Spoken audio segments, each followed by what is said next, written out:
Welcome back, people. Welcome back again to the channel. Again, people. Welcome back again to the channel. I know it's Olympics time. A lot of people are probably tuned in.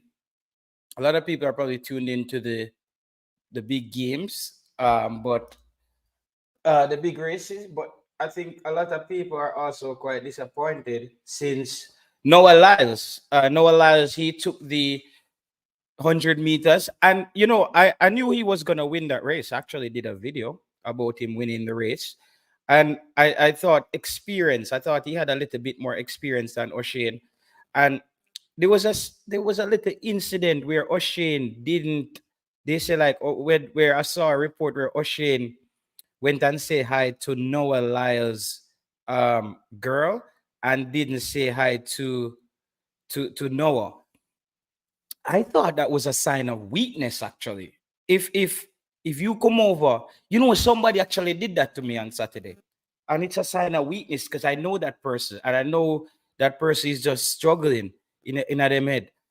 Um, so Oshi in there, Kishi in there, he showed some to me. He showed that Noah Lyles was inside his head, and I think that's why he didn't win that race. I know a lot of people I know a lot of people might say, okay, it's 1 inch or something. That's just how races work, bro. Nobody don't care if it's 1 2 over the line. They're saying that Noah Lyles' experience actually by getting the right part of his body across the line was the key factor in it. I don't know how you by now. I think there should have been like how you have goal line technology. There should have been some kind of laser technology where the first person who breaks the line, you're running maybe with a QR code on you, like a sticker. And if anybody who crosses the line first, the thing would pick it up. So I think that Noah Lyles deserved to win that. He's been one of the most consistent athletes out there on the circuit. Shane came in out of nowhere, but I think Noah was prepared. He was ready. He was prepared and he was ready, and hence he took the race. And I think it's a well-deserved race. People, remember to hit the like button. We're still gonna have a good show. Just so we have the thing sorted out today. Make sure every time we're coming back to the thing get more cohesive. We're gonna get there. We're gonna figure it out. Ketara, Noah Lyles. A lot of people even on the show here said him chat too much and this and that. The man is the champion. The man who wears nail polish. Huh? The man who wears nail polish. Oh, he wears. Actually, a lot of guys are wearing nail polish now. I don't know what they're up to with it, but you know I what I mean. don't know what I'm up to. Big up yourself, Javon 876. QR code. We So, are robbed when we. Yeah, I think the athletes can wear a QR code on their maybe on just like a little sticker. So when you cross the line, it detects a laser technology detects who crosses the line first. I can't. I'm not. The person who crosses the line first wins the race. So that they should have some technology by now, like how you have goal line technology to get these things across the line. so, so Taylor, the rule is clear, right? The rule is very, very, very clear. It's the torso. That's why people dip. I think it's unfortunate. I believe that the organizers in Paris, I don't believe they must host any international competition ever again. So I believe the trouble started from the 5 minute or 6 minute wait that they had the athletes out there waiting, getting cold before they started the race, claiming that they wanted the hammer thrower to finish celebrating or whatever he was doing. Big up yourself. And the, the trouble started there. If you noticed, two athletes in the race got injured. The defending Olympic champion from Italy, Yeah, yeah, he pulled up, and oblique civil, which is groin gave away, he said.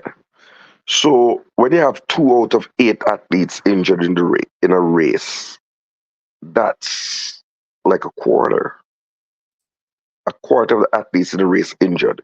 Something is not right. Stephen Francis spoke about just the whole logistics, how Yeah, he's far the worse how far the Olympics. training how far the training track is, the warm up track is from the room, the call room, and there've been complaints about the call room that it's not properly heated or temperature controlled. Let me put it that way. It's not properly temperature controlled. And these things, we've seen a number of athletes with injury, but I, I think that what happened before the start of the men's 100 meter is just a disgrace. You call the men out, Mm. you have to put them on their marks. So I believe that that's the first thing that should happen. That within one You minute know of what? them coming out, I'm being honest, and people in Jamaica can like you can rip your hair out when I tell you this. I think our athletes weren't focused. They were more distracted by social media than actually being focused. I'm gonna say that, and I'm gonna say that. I didn't see Kishane on social media. I didn't see I didn't really see Oblique Saville on social media. Female side, I think hence on the No, female but you side. said our athletes. Yeah, most of not the guys like O'Shane and them, but a good So of the athletes weren't looking focused to me just on the whole social media thing. And if we look at social media now and the past Olympics, social media wasn't so prevalent then. Athletes just were more locked in. I believe that there was a huge distraction here through social media for these Jamaican athletes. They were able to read things about themselves in real time and all that. I believe that this was a major distraction. come on. The news media prints stories every minute, the Associated Press, AP, in past Olympics, so you can read about yourself. I don't think that's the case. I believe there were really some technical difficulties um, that, you know, really caused some of these things. But at the end of the day, the man ran you down. Kishe nor Oblique Seville did not get a fast start. So they didn't get away and separate themselves from the field. Yeah, And O'Shane he looked pressured in that race, Cataract. Like he looked pressured. Kishan, yeah, look, when you're at your top speed, right? Unless you keep putting more gas, like in a car, the car is going to start to slow down. So it's the rate of deceleration. So everybody is slowing down. You're not running fast at 90 meters to the tape. You're not running faster. It's how you're able to maintain your top end speed, as they call it. So what happened was he got run down. We've seen people get run down, right? Um, Noah Lyons is a 200-meter specialist, and so he has greater speed endurance. That's what it's called, and it just proved on the day. But I believe that when you can't separate them to the thousandth of a second, it's a tie. You gotta give 2 gold medals. Sorry, I can't see it. And that happened in the women's 100 meters in Beijing, I think, when they gave 2 bronze medals Yeah, or yeah. something like that, or 2 silver medals, whatever it was. They gave 2 silver medals when they couldn't separate the Jamaicans in our sweep. So I think there's nothing it'll be hard done by. There's nothing to say that you will be in the same fitness or shape or injury free 4 years from now. You could even go next year and win. It really hurts, and it hurt the young man. And I think that the world governing body of athletics has to look into itself. I don't know about the technology, as in goal line technology, but basically they're using VAR, which is the same technology that VAR uses. Boy, somebody I run down somebody in the steeplechase. I want his father. Yo, this looks like a goal for Kenya. Looks like a goal. No, a Bahrain. Bahrain with the Africans. Yeah, so Looks like people, remember to hit the like button on the video. Remember to hit the like button on the video as it's very important for the so algorithm. there's just been Bahrain. There's just been an Olympic record set in the women's 3,000 steeplechase by the young lady from Right, Bahrain. I don't really have time for those kind of things today still, like No, it's some sports. walking race. And no, I'm just saying like some What walking walking race. race? Did you know that the first time that the women's steeplechase was run, Jamaica had the top two times? Did you know Man, that? I'll if Jamaica win that every year, me now go watch it. Like I Well, just not clearly you have no respect for athletics and I have sport. respect for athletics. I just also have a choice to choose what I watch. Like me now yeah, Well, watch so, javelin, yeah, watch javelin and them thing there. of course, I watched the javelin. So now, They were Trinidadians. There were other Caribbean people what will you in the put free thing. It's time not. on your It's not. hand? I'm not cheering for it. I'm not bringing out a vuvuzela for it. But I'm looking at the you know the technique and then looking at how small Caribbean islands really punch above their weight. Yeah, Come on, bro, man. you have a lot of free time on your hand. However, but we just got really sidetracked there. We didn't get sidetracked. We just saw an Olympic record, and you were trying to just like, oh yeah, whatever. Come on, Bro, pay some respect. And it's in a sport. this How many girl came how from many people out of nowhere.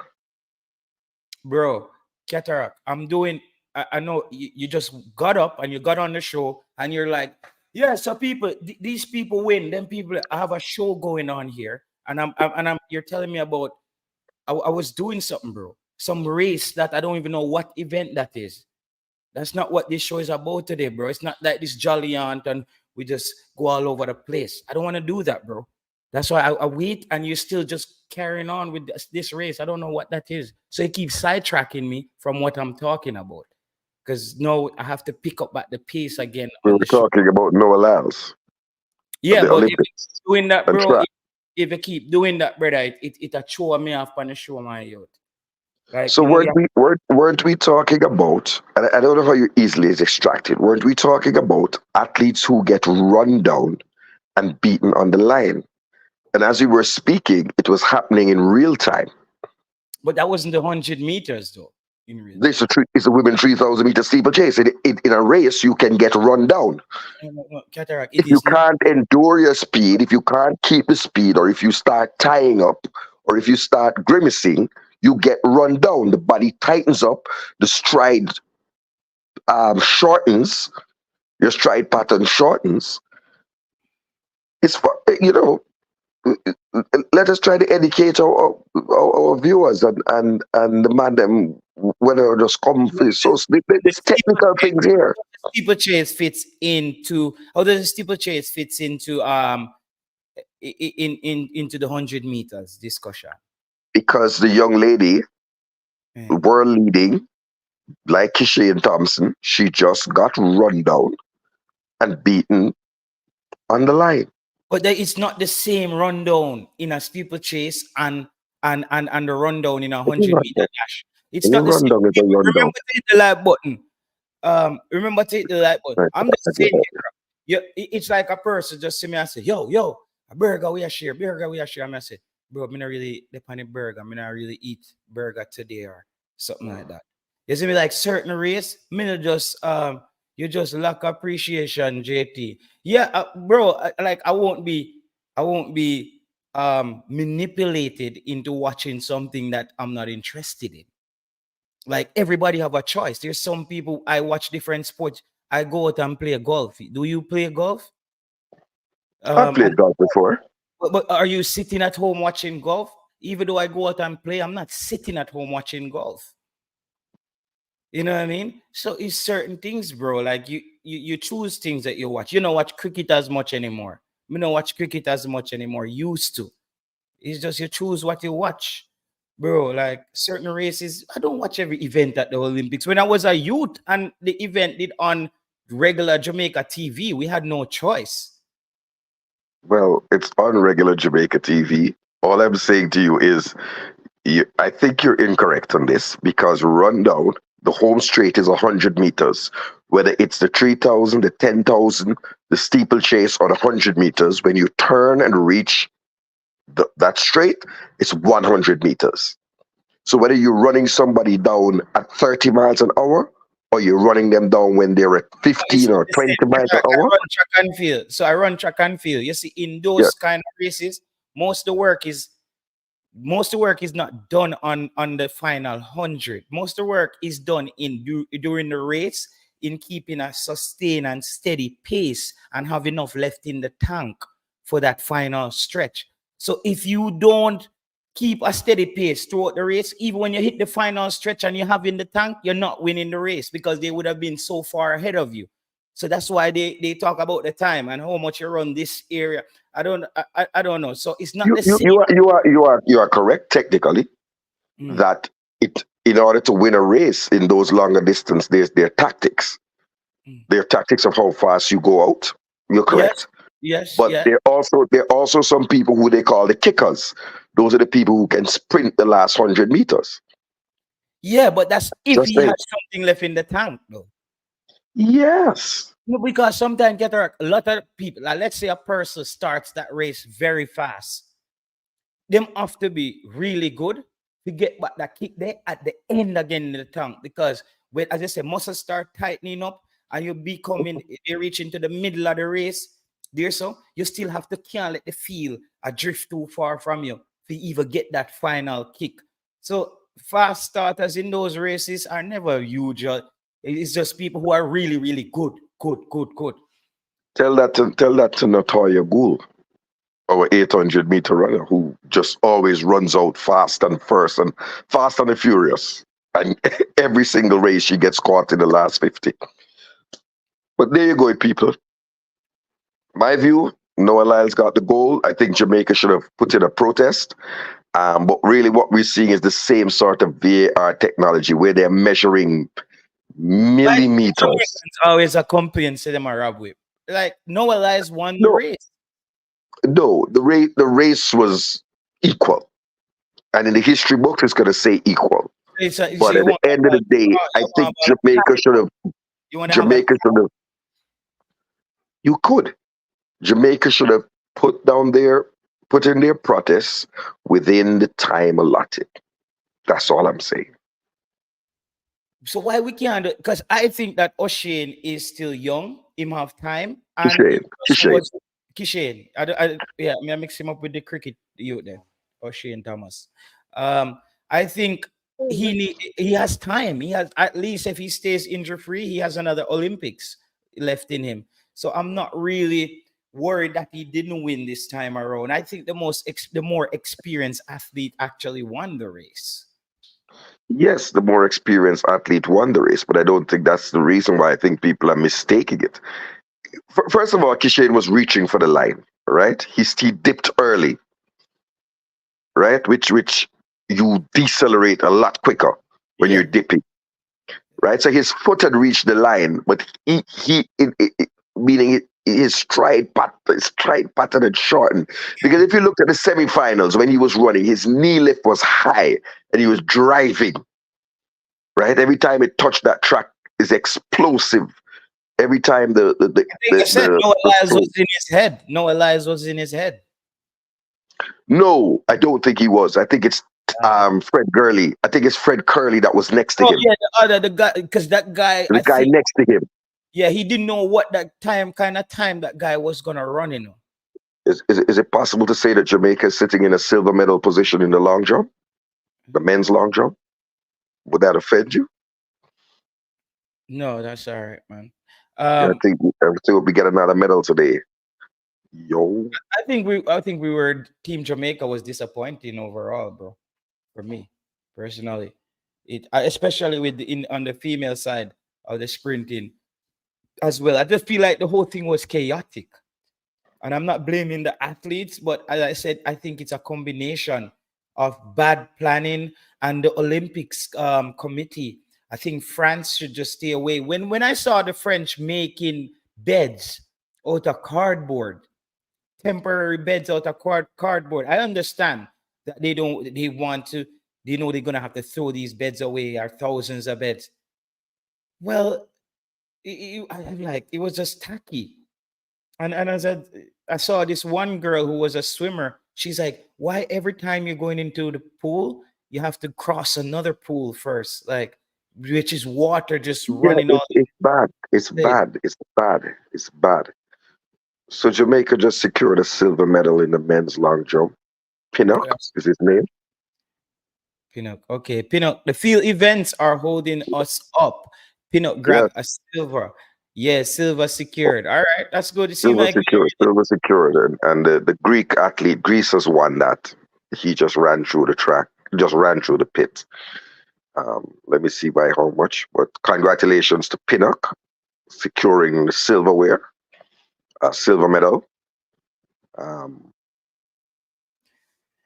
yeah. So but I yeah, think we've really been cut down to size, though. yeah, yeah. I think that I want to ask a question to the track man. Them. So the victory was, I think, about 1 centimeter or 10 centimeters. Sorry, 10 centimeters. Three, eight, So eight. 30 seconds on this one, Qatar, correct? Go ahead. Yeah, Uh, 8.48 the victory. 8.48 meters the victory, and the Jamaican jumped 8.36. So just a difference of 12 centimeters between gold, matter of inches. But what I wanted to really get to is tie these things in because the VAR technology, when people get upset about the offside rule, understand that once you go technology, you have to accept what the technology says. yeah. Because now you're measuring, it's not up to the naked eye. And everybody is basically using the same technology. Yes, it's what you use to draw lines. It's what you use to draw lines. But could this be the Olympics where Jamaica's anthem is not played? Yeah, yeah, yeah. That, Uh, that's serious. it is it's basic. Yeah, So that's a thing. that's So serious. So the Olympics going on, and since you're the Olympics, France versus Spain in the U21, you sorry, in the Olympic gold medal match. it's tonight is the finals. I'm not sure if it's tonight. I I know think it tonight. might Because be I'm like, I'm tomorrow. not gonna plan to miss that game. So I was You shocked when plan to miss the game? I said I don't plan to miss that game. So there were two Africans, two Europeans. No South American country was in the finals. Um, and yeah, it's a bit of a surprise. So Morocco and Egypt were the defeated semifinalists.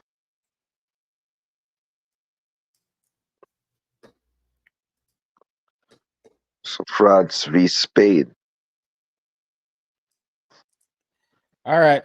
I want to ask a question, people. I definitely want to ask. Do you think that the whole Vibes Cartel release basically kind of took some of the steam out of the Olympics? As I felt that people looked a bit distracted. There was a lot going on, and it just didn't feel the same. I think a lot of people were like, "World Boss is free," it's.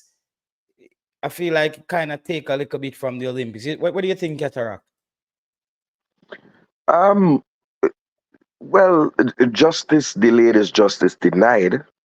Mm, Women's 200 meters coming up. Justice delayed is justice denied. And you'd have to say that you couldn't have Cartel spending an hour. I think they were trying to bring him out on the first, like release him at midnight.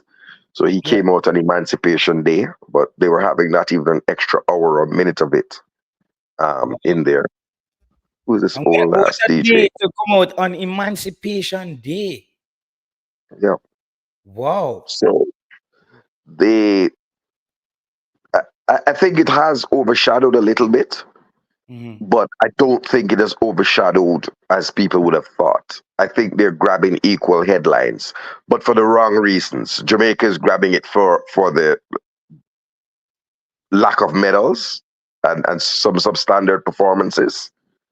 Because what you want to do when you go to the Olympics, is you want to run your personal best. Yeah, yeah, yeah, yeah. Meaning you give your best and you say, listen, I've left it all out on the track.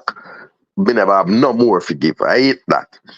And if you tie back to Cartel Kishade, look, if Kishade had run 977 his personal best, we wouldn't be having this conversation here today. You know what Yeah, I mean? So exactly. and respect to Noah Lyons, he ran his personal best, fastest he's ever run.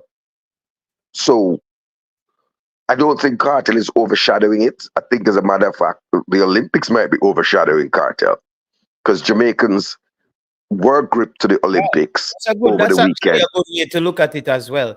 People, remember to hit the like button. People, that's an actual good way to look at it. I like that. Oh, you saw that, Qatar, because I just felt like there had to be an effect there, though. I just don't know which side the effect is coming from. Remember to hit the like button, people. Hit the like button on the video. I think they sorry, yeah, man. Hit the like button, hit the subscribe button. You know what I mean? I believe honestly that they in terms of media, they cannibalized each other. You know, I don't think the Vibes Cartel story ran into the weekend. It had like a day or two, but that was it. But he's still doing some things where people are like, yo, Cartel don't even know if you use a phone good. Like the boss asks what that over him head. Like them probably like them have him on TikTok. One them of the world boss on TikTok with some emojis over him head. So he did something. He went and bought a 2022 X6. Hmm. They were trying to get a bit of PR out of that, and then some man were saying, "Yo, really 2022, all carry Yes. the basket." Yo, You know? yo, I hope Cartel. I hope the people, cause Jamaicans, we have one style when people give it money to put on. We just go I'm and gonna, I'm use gonna, I'm gonna pause, and I'm and gonna use watch this it. 200 meters. Julian Alfred representing the Caribbean in this out in lane 8. Yeah, You know what yeah, I man. mean? So Jamaican, I'll go on a pause. yeah, No man. Jamaican in this race. This is for the first time in decades that there's Okay. no Jamaicans. All right, just go on a pause, Kacha. Let me undo this. Up, J, John Paul. What you think, John Paul? There's always sometimes some people, you know, Jamaica, you give them your money if you save up, and when you forward back like us, some people, you about some people they're England for a long time, working, and then they go back to Jamaica and they say, yeah, man, me forward back now with the money. Me hope that the people them put down cartel money properly, because you know you would not all those music royalties. Somebody had to be, because maybe and somebody can go and use it just in case him never forward back out as well. But the teacher looked like he's, as Vibes Carter said, he's taking health very serious. Um, no, I think he's gonna. He probably is taking on this challenge now and try to be strong in front of the world and show them that you can basically hit rock bottom and build yourself back up. So the world boss have to just build himself back up. And he decides to do it in front of everybody because now we see more videos of him. I don't know. It look like when gangsters go to prisons in Jamaica and them come back out, them look different. Them always look one kind of way. Like, I don't know. Is it the system in there? Did Alfred take it? Alfred took it 876. Yeah, man. So basically, we wish the world boss a speedy recovery. But I have an audio that I will play for you guys as well. Here.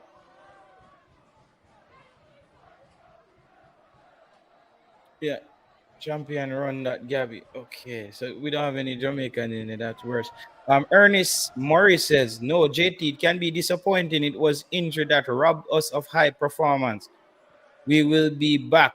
Come on, Cataract. First time in 20 years we have full board. We will be back. Yeah, well, Alfred gets the silver.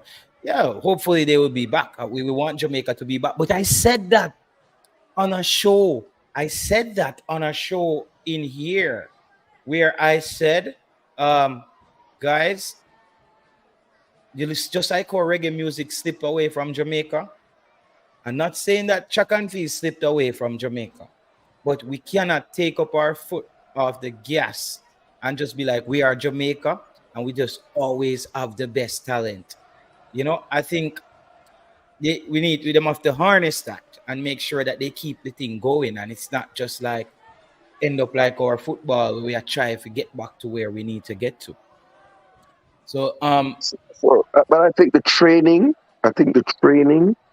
is one of those things because even if you look at Julian Alfred, I understand that she trains in Jamaica. So the coaching in track and field is at a world class level, right? Um, but you are correct that nobody's sitting down on their laurels and because you have a name, they're gonna make you, you know what I mean, run and just take where you don't forget. You've got to work for it. And a lot of countries are running. Look, Sissy St. Lucia has never had a medal. I think they barely have been in a final before, and they're leaving here with a gold and a silver. And if we don't get a gold medal, St. Lucia will be above Jamaica in the medal table. yeah, it is our That's first in crazy. everything. To be honest, I'm not surprised. I'm really not surprised of Jamaica's performance. Really not surprised, to be honest. That might sound away, but I'm not surprised, bro. Not Too much one. flossing, dog. Too much flossing, dog. I'm not surprised. But people, Remember the movie Shutter? Was it too much flossing, dog? We got to get serious. I think some things are slipping away. There was yeah, a whole heap of administrative brouhaha. Um, and I want to ask the tracksman them. I want to ask the tracksman them a big question. Why isn't Stephen Francis the head coach for the Jamaica Women Olympic team and Glenn Mills the head coach for the men's team? Like, why would have all them?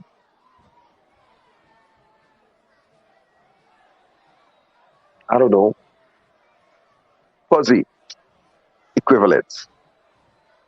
Why don't we have the two best coaches coaching the men and the women? yeah, but track is a little bit. Can the I don't. tracksman them tell me? Can the tracksman them tell me that, please? But people, my have a piece of audio where we need to play for no. This is Jamie Lawrence, right? This is Jamie Lawrence, a past reggae boy, and he had some things to say. Not sure if it was on a podcast or whatever. Um, I'm gonna let you guys take a listen for yourself and check this out from Jamie Lawrence, ex reggae boy. Hold on.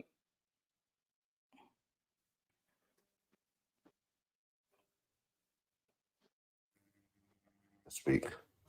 Okay. Steve, I don't really speak about it a lot, but something triggered me now that I have to speak. Steve McLaren, the manager of Jamaica, not having it. There's better candidates out there. You go to Steve McLaren because he used to manage England, never managed them well. He's at the backroom staff for Man United. And just hearing what he said at my stage of my career, it's a good job for me. What the fuck does that mean? In my eyes, that means one last payday, easy job, not driven. Listen, I wanted to be a success, but I can't see it myself with Jamaica. They tried to get at Leon Bailey for talking out. Respect, Leon. I don't know you personally, but respect for talking out because the shit's been going on for far too long. Even when I was playing for REGGABOYZ, we don't know when our flight is. We don't know where we're staying. We don't know where we're training. But they still expect you to perform miracles on the pitch. I loved playing for my countries. And I loved playing with certain men. Even today, we're still friends. But to a man, we knew that what they was doing was wrong. It never gave us the best chance of winning anything. Travel arrangements, hotels, shabby. Listen, I played with some ballers. And given a chance, I think we would have qualified for so many World Cups and done all right. Car, I haven't seen talent like it. The talent in Jamaica is mad. And now they got more English-based players playing as well. They got a hell of a chance. But the infrastructure is shabby. From when they went to the World Cup 1998, should have built an academy. Why is it that Jamaica have not got their own stadium? I do not get it. Need to build their own stadium. Need to have an academy where you're churning out players left, right, and centre. Where's all the dough gone? Where's all the money gone? Listen, I've been silent for a minute, but Jamaica, with the players and the talent what they have, shouldn't be where they're at. And employing people like Steve McLaren, long. They got man like Fuller, Bibby, they're doing all the right things, they're doing their badges. Get them involved properly. They will take Jamaica forward. I don't really speak about it a lot, but something triggered me now that So there you listen. That's ex reggae boy, Jeremy Lawrence. There, he's just unloading. Doesn't seem to be a fan of the coach, and he's just saying that the shenanigans with the JFF has been going on for decades, and we should support Leon Bailey, and he's just saying a lot of things that we've been saying. I think Jamie. Sorry to tell Jamie that he's a bit late to the party. You know, it's like he show up and say, "Can you play back that Shaggy? It wasn't me again." And we're like, "We played that already from 8 o'clock in the boss."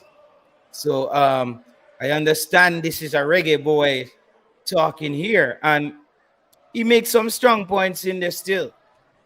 He makes some strong points in there. Let me just play it a final time so we can really hear what he's saying, so everybody got it down. I don't We'll really start the speak discussion. about it a lot, but something triggered me now that I have to speak. Steve McLaren, the manager of Jamaica, not having it. There's better. I don't really speak about it a lot, but something triggered me now that I have to speak.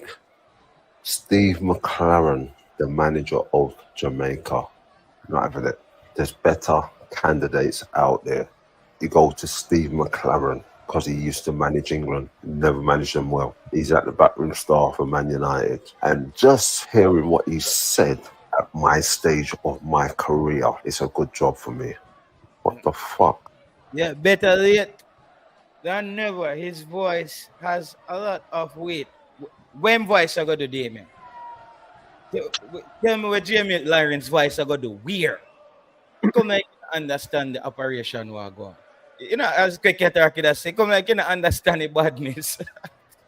I understand the badness. So I I believe Jamie, I think it's unfortunate, bro. Jamaica gave you a chance. You took it.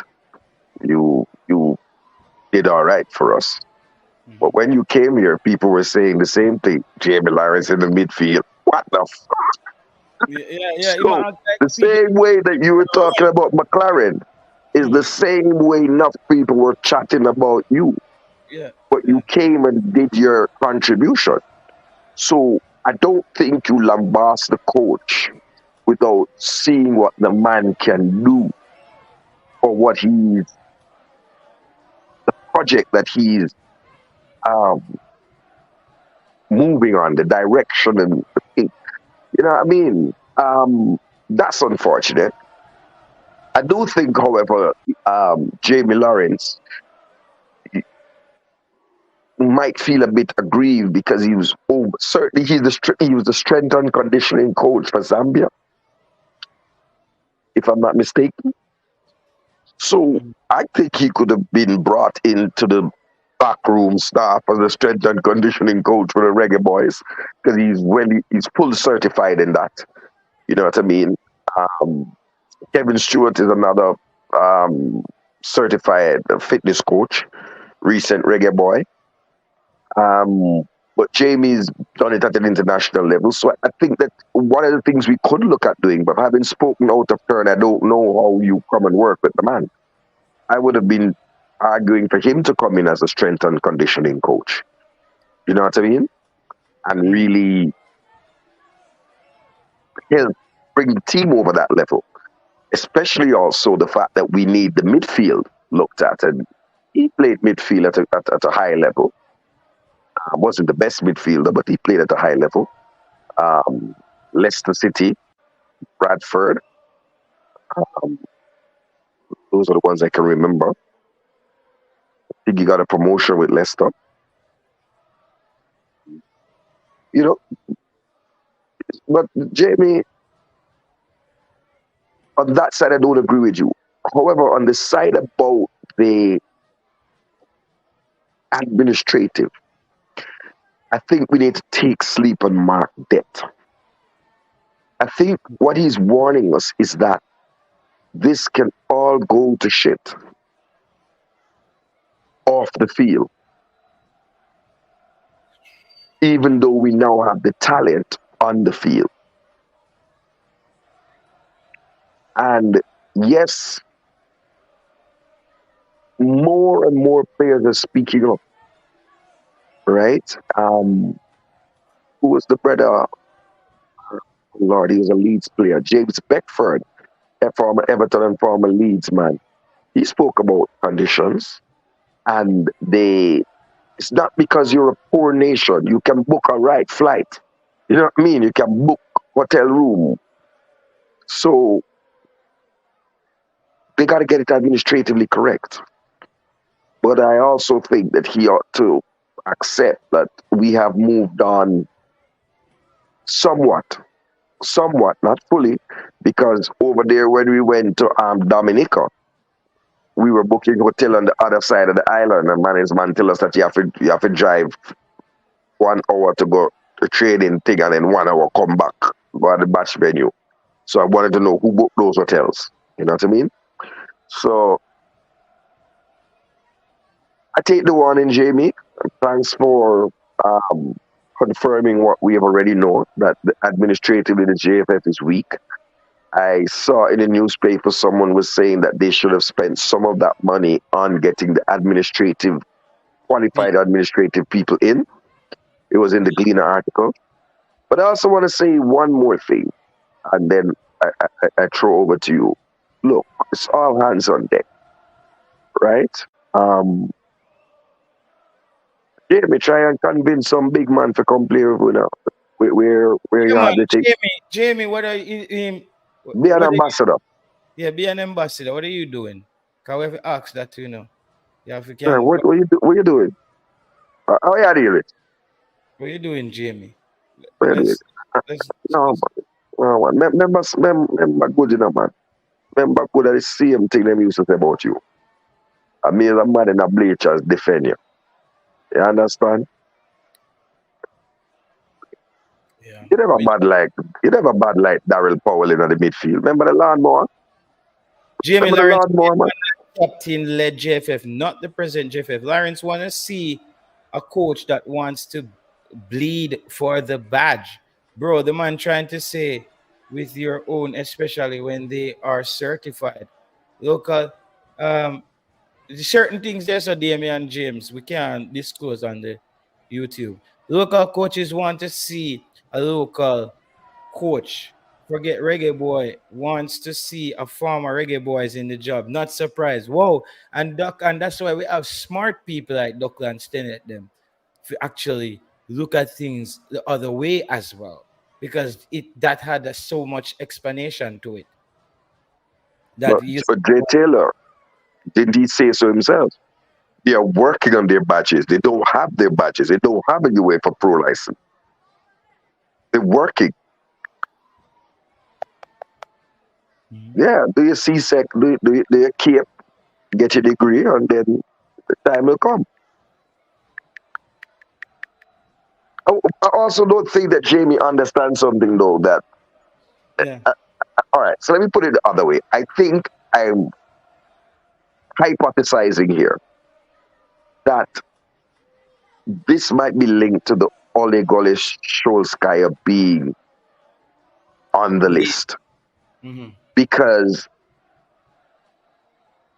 A you black man have to say that decide. that Here are appointment, this a man that says a black man need to coach his side.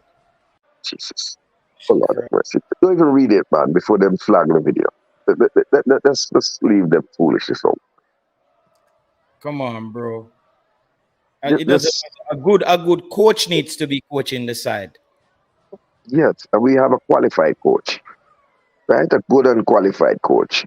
I think, as I was saying, I think it might be the whole sort of, when you're down, because people were looking forward to Ole Gunnar Solskjaer. I was looking forward to Ole. And, you know, then you got Steve. But it's not the worst thing. Could have been a lot worse, mate. So I'm working with him, and I'll see what he brings to the table. But Jamie, come on board, man. Put in the applications with the strength and conditioning coach, or come help the team. That's how I see it.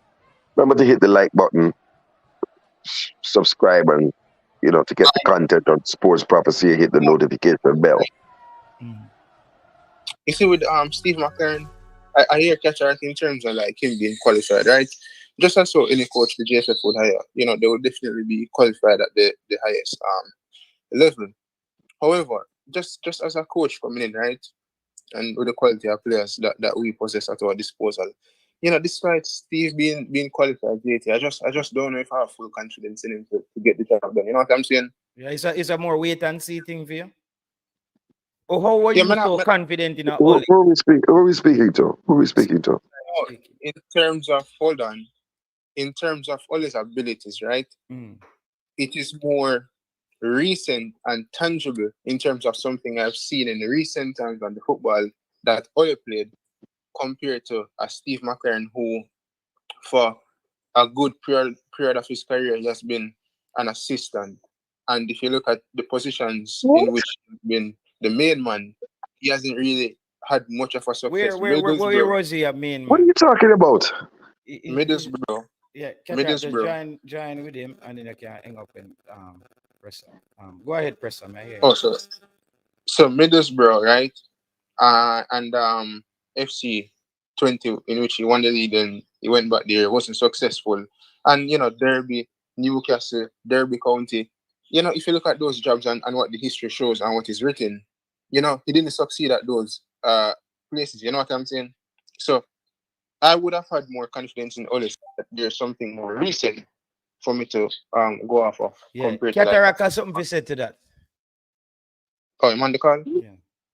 Yes, I'm on the call now. All right. So you're not Okay. you're not going to get away. Good afternoon, Taylor. Good afternoon, Presser. Okay, no. Yeah, this ain't Gunner's podcast where you can just stay and just chat all you want to chat. You're gonna have to get it now. So here's the thing. You said that Steve McLaren has basically been an assistant. He's just become an assistant, blood. The man has been a manager at the highest levels and has achieved at the highest levels. Right? Now, if you win the Dutch league with FC 20, that's a team that's outside of the big three. PSV, Ajax, and to some extent Feyenoord. Right? Everybody at the time in football was talking about what a magnificent job he did. achievement that was. Almost like when Leicester won the Premier League. So don't put the man's achievement like, the man him just win the 100 meter out of champs. Express which team them press talk when he Which team was he an assistant manager? It's just recently he was the assistant manager for Man U. It wasn't just recently. Throughout his career, you have there are teams on his CV in which he was an assistant from the early stages in his career to like the middle part of his career, and even to at United as well. And in that tenure, he was also a manager for some teams. And I'm saying he was successful at 20. He was successful at Middlesbrough. I think he spent like over 4 seasons there, right? In terms of Don't just say successful, Presser. Did he gain qualification with Middlesbrough? Yeah, he did. So you are saying just an assistant presser. Big up yourself, Young Kings Entertainment. No, Travis, but may I say, everybody hit the like button, people. Hit the like button on the video, please, and thank you. I think on his CV he has been more of an assistant than a manager, or if not, I think it's equal. What do you mean him being more of an assistant than a manager? Presser, you have to give us some timeline. Give us some timeline. Taylor, let me just deal with this. You think you become the England manager by being an assistant? But he was an assistant at first before him get the job. Everybody start off them coaching career as assistant, bro. When you leave out a plane, that's where you go. You become an assistant. Very few players, or you become a player coach. Very few players step into a high profile job. My man has never had no little low profile job. And when you say Middlesbrough, you say Middlesbrough was a Premier League team. Yeah, It's pressure. not the Middlesbrough of now. Middlesbrough was a staple in the Premier League, got relegated, and Steve McLaren brought them back up by the bootstrap. He had an extensive resume. That's why England turned to him. You also have to look, and I heard you guys on the platform, you and Canyo and your crew, right? It was extensive to the point that he on record stated that he wasn't ready for the job. So at that time, Because, go ahead, sir. Sorry. now I'm saying at that time, even Steve knew that he wasn't, probably ready for the job, but he still took it, right? Which fair enough. I mean, if England comes calling, then it's hard to not answer, right? So you based on that, Pressa, You you're realize saying that you're concerned that he won't be the man for the job. Yeah, because listen, he had success with Middlesbrough, right? Mm-hmm. And he had success with 20. But other than that, when I look at the profile of him at other jobs, he failed. So it's almost like he reminds me of Ketark. What the man name of coach the basketball team? The black I don't guy know who you're talking about. who win the one I don't. championship, and it's like them just Pressa, make Pressa, say you more time consistent though, because I listen to you on other show. I'm here, you give good reviews of the coach and you defend the coach. No, I never. Me, I No, wonder if what you I are said doing it about now the coach. on purpose, No, brother. what I said about no man. Don't try to drum me out. Don't do that. What I'm saying on other shows, what I said, I will not like bash him to say that like him not good enough. I'm not going to say like he's not good enough, because obviously the team have to play first before we can make that judgment. But what I'm saying is, as a fan, you will always have an opinion and an appointment. Mm-hmm. But me not go just push him away without him getting a chance. But I'm just saying, based on his CV and what history has shown, I'm just not sure. But I'm not going to write him off. That's what I've said on other programs. You get me? I say. So I was just Pressa, here to discuss the Yeah, CV. Pressa, this is Pressa. No come here with this speaky spooky thing, bad Pressa, man. is it the You audio where and you your listen from friend Jamie them. Lawrence? Or the audio where you hear Hold from on, Jamie Lawrence? let me Taylor, just give me 1 minute. Pressa, nobody the speaky spooky thing. Yeah, your friend them sit down for one show, but listening. I say I give you code 6.5. Me said that? So no, me I said don't talk about no fash, somebody nobody and Buddha. You know what 6.5 is? the last time somebody did accusation against a friend of mine. You guys were wrong, so I don't Mister, remember. by your friend show on a sit down and no, on a big man, so I'm not sell up here, but I'm not violate. On a sit down on some rumbar settings and I talk about the man at 6.5. Who So what do I say about Miguel Coley then? What do I say about Miguel Coley? Right? If you take away, let's be honest, Ketar, let's talk about. If you take away Yes, Middlesbrough, right? I mean, not even say let's take away, we'll but take it away. Okay. let's look at history at other appointments as well. He has failed in that category, and I said to somebody, right? What do you call failure? What do you call failure? I mean, if you're sacked from a job, you failed basically. What I Oh, would if you say, start no, Pressa, stop. No, Ooh. Pressa, you just commit some in a football terms, that's a grammatical football error. You don't get sacked because you fail. Sometimes you get sacked because of direction of club, or sometimes you have policy conflicts who wants to take on certain so roles. being political now with Steve to say that Oh, it was No, bro. I'm just Some clearing up the people get statement that you just made, where you're saying coaches, if more coaches I will mean, get but in sacked, football, might be fail. a grammatical error, but in football, most coaches that I know who got the boot, it's because they failed. There wasn't so much the direction of the club. The Since you Chelsea, guys have been even watching the football, Chelsea, the they Chelsea didn't know coach much failed then. last They season. didn't know you don't know so much then. You don't know much. more coaches get the boot because of the direction that the club is going rather than the results that the coach is getting over a period of Pressure. time. Pressure. Some coaches get the boot because they go on a string of losses, right? And the club has to take action to stave off relegation or to stave off not qualifying for the Champions League or something like that, right?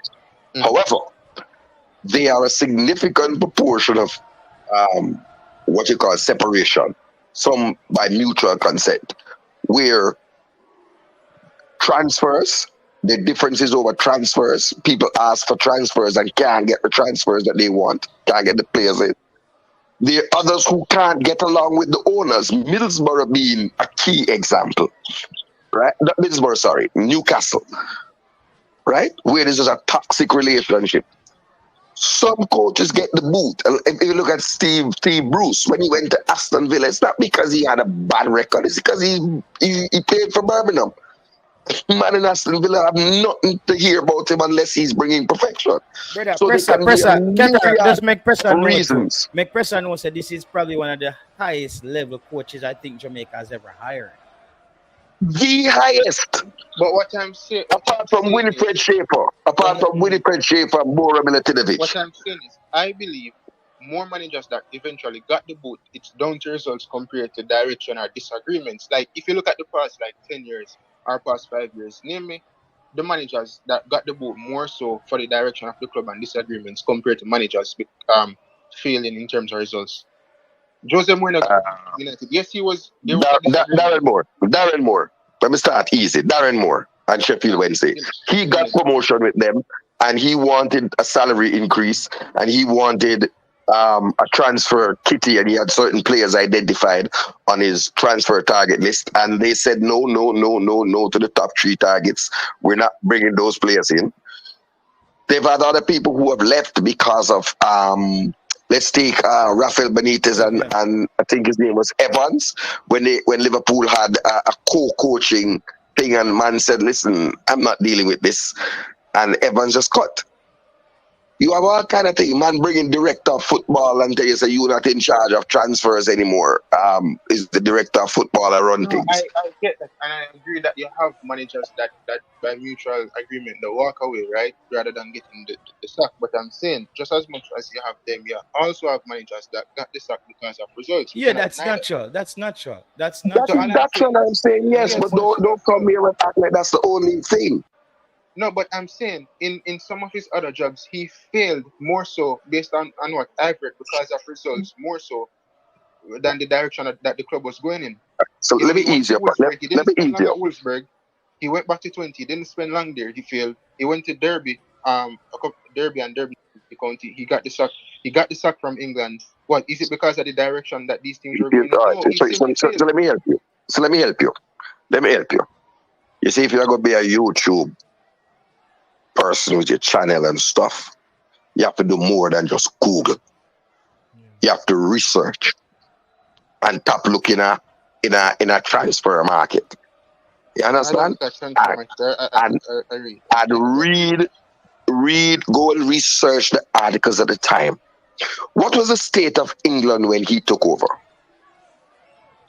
The state of England when he took over was that you have 2 camps. Jamaica wanna dive. You have 2 camps. You had the Manclads, Beckham, Scholes, and the Neville brothers, etc. Right? And then you had the Liverpool lads, Carragher and I think young Gerrard, and I can't remember who the other person is.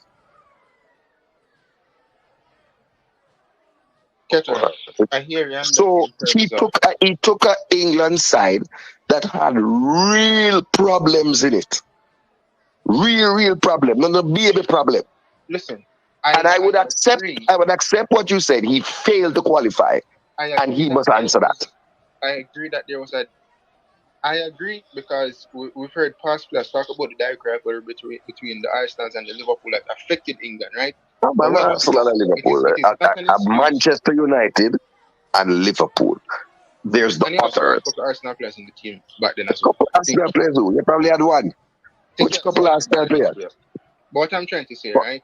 What I'm trying to say is, you do not, regardless of the fact that you had outside forces affecting the England camp, you still do not get an England team with Gerrard, Rooney, and some of these guys, and over a 2-year span, you do not qualify for the 2008 Euros. It's just inexcusable. Like, there's no excuse for that.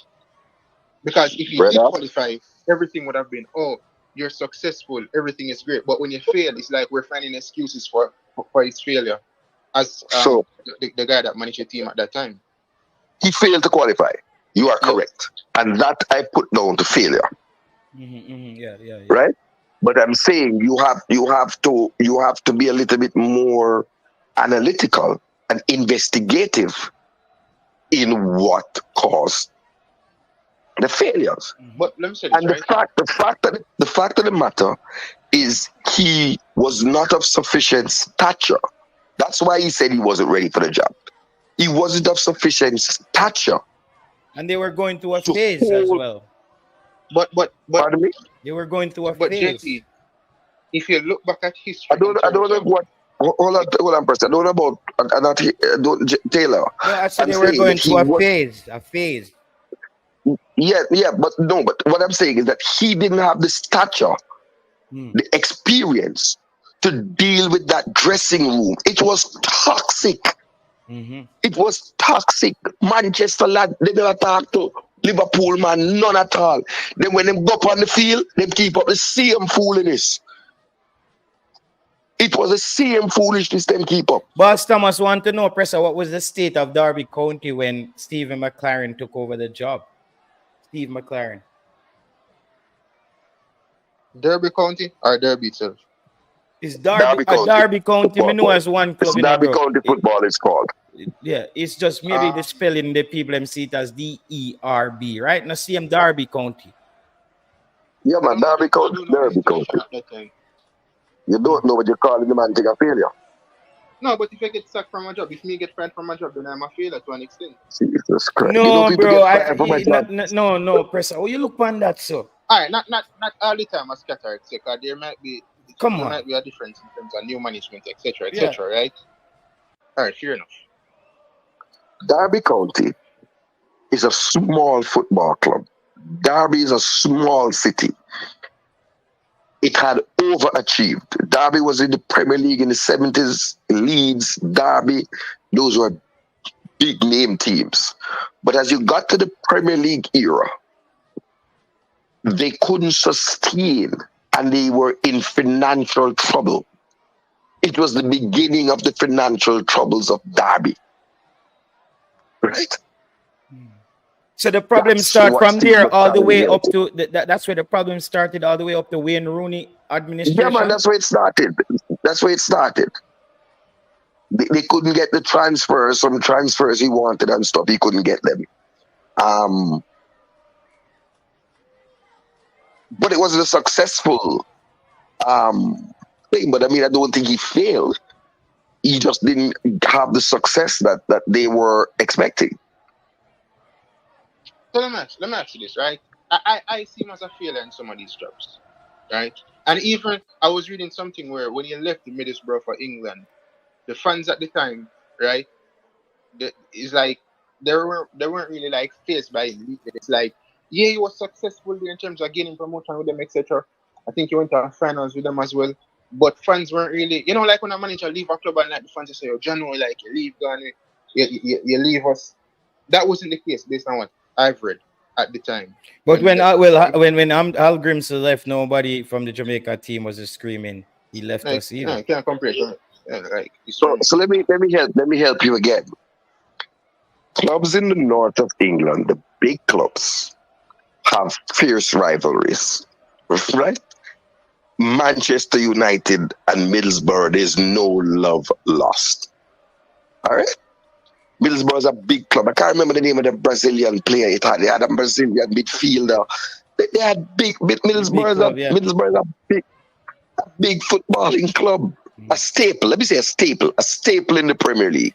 Cataract, I'm gonna let you go with that point. Let me take this comment here. This guy was very young manager when he took over England, says Young Kings. Kwani, Jamaica, Lucky McLaren, look at them. They are complaining like Jamaica is a football powerhouse, says Kwani. Leroy says QPR failure. Nani said, Presser, you are educated donks. Wow. Take Presser off your name. I'd rather be educated than a dunce in general. So no, yeah, it must let me say this, JT, right? Well, Cataract was speaking. So we can go ahead. No. I'm going to finish quickly so to allow you to respond. Because when people call me out, be like to answer them straight away. So I will yield and allow you to answer. Answer what The is man that? say the man say educated, don't say I have to respond, bro. Yeah. No, no response, man. He's a Yeah. racer. He is coach Leroy Smart said. Okay, Yeah. Jobless. What kind of Yeah, man, what? 99 background? Yeah. let me ask you this quick, Jobless, your right? background Before we too move on the wicked, convo. bro. All right. In terms of he was the assistant at United for 2 seasons under Eric Ten Hag, right? Now, I've always said, if you're asking me about if you're asking me about Stephen McLaren in the recent times, and as the assistant manager, right, and as the man who was in charge of the training sessions, etc., was United at the time a well-coached team? I don't think so. In terms of if you look at how the team played, so my question to you would Wow. be, Wow. no, it wasn't. It Yo, wasn't. Taylor. No, them me think it too easy, man. Them me think it No, too easy. That's like how me I play one Ryan Robinson. No, but You don't realize that the man's most recent accolade is winning the FA Cup in May. That he's gotten silverware Stephen McLaren. as recent as a couple months ago. You don't mention that. No, it's down to Stephen McLaren now and not Eric Ten Hag. Well, my guys are quiet. What? In Qatar? Taylor, me not hear nothing. What? We're hearing. You're hearing me, right, Presser? Yeah. Yeah, I'm hearing him now. When since you big up an assistant manager for winning the FA Cup? Well, you said he was an assistant manager and failed. So, No, I didn't say he was an make up your mind. assistant manager. I didn't say he was an assistant manager and failed. I said when he was a manager for a couple other teams, he failed. But at United, as the assistant manager and as the man who headed training sessions, I'm saying, looking after that, United was not a well-coached team. So I'm saying, now that that is something that was recent, right? Coming into the environment that we have in Jamaica and the players that we have at our disposal, in your shoes, Cataract, how can you convince me to say that this man is the man for the job? What type of football will he bring to this Jamaican team? You know, how will he go about getting the best out of these players? If that is something I really didn't say at United as the man who headed the training sessions and was the assistant manager. Okay, so let me answer. That's a very easy question. I don't know. Fair enough. None of us know. So I am saying, allow the man to come in, allow him to get down to work, and allow him to demonstrate to us the pedigree that he has or lack thereof. But when you hold on. I'm saying that the first measuring stick for me is recruitment. And how he sets up his core squad. I am looking for him to bring in the most elite talent that we have available. I'm setting the bar higher than I set for Carl Grimson. Has to be. Then we will have a number of games which are just really tuning up games, because the first real measurement on his KPI is the World Cup qualifiers next year. I'm also going to say, I'm not Rudolph Speed. And as the head of the Ultras, I'm saying to Mr. McLaren, if you come and get knocked out in the first round of the Gold Cup, yeah. So I am expecting Jamaica to reach the finals of the Gold Cup, because if Tapa can do it, if you don't do it, then Tapa will become the assistant manager of Man U. Remember that, right? So I think I'm setting a bar that we must reach the finals of the Gold Cup. He must have recruited and put together a squad, both that is of his liking. And the reason why I said I don't know is because what we have is Hal Grimson's core squad. He has to bring together a core squad to play his style and implement his philosophy, right? And I'm saying, so finals of the Gold Cup, 6 points in the next qualifying round of the World Cup, finishing top of the group, and recruit Mason Greenwood. Those are my three indicators for his performance. Yeah. But Qatar, as an ultra or as a fan, right? When I ask you a question, obviously you don't work at the JFF, etc. You're not like responsible for like the appointment of this guy, right? But Mhm. we're fans now. We're discussing. If as a fan you said to me, you don't know what this guy is going to bring to the team, right? Just as how I would ask you about a player, and you say, well, we don't know what I'm going to bring to the team. Isn't that like a cause for concern? Seeing that there's nothing recent to show what this guy can provide. For example, if we Yeah, appointed man. Yeah, man. Go. No, Yeah. Go ahead. I don't think you understand what I'm saying. It's like saying to a chef. Cataract. Hold on. Uh, Let me, because you want. Let me just let him jobless answer to no, because I want him there for answer to. Go ahead, jobless. Yeah, man. So, first of all, me don't know still. Something, me kind of rate them, but sometimes them a go off a tangent. Because the coach will come here and them a mark the coach. And what kind of, first of all, you have to do better than that as a young YouTuber, No, if I'm a fan of a club and Manchester United goes and buy Ugarte tomorrow morning, I'm going to grade the player in terms of how much of a good signing I think this player is. Just as how if United appoints a manager, I would say I think this appointment is a 7 out of 10 based on the track record of the manager. Because based on how I see about the coach, because I see say love Ole and the man not get Ole, so it seems like some boy, nobody else will come in, now go to you. No, That's what I see about the I coach. don't, to be honest, Because you love Ole. I don't even remember if I was ever like grading the coach or not. I don't remember. Yeah, man, me not listen to your show, man. Me listen to your show all the How while, much will you man. grade him? That's my 6.5. Cataract Me right. grade him 6.5. Yeah, man, cataract right, I man. him our gunners do it. Feel like it's a 7 day game or 8 them. I think they game such a low score. No, man, yeah, let's take it easy. I Let's take pro. it easy. As the cataract said, when the coach come in, we're going to see. No, we don't know. But you're going to see, But man. let You me have ask to you give this, the coach a clean why slate. is it that? Well, let me ask you this. I find it weird in terms of the environment when it comes down to Jamaican football fans.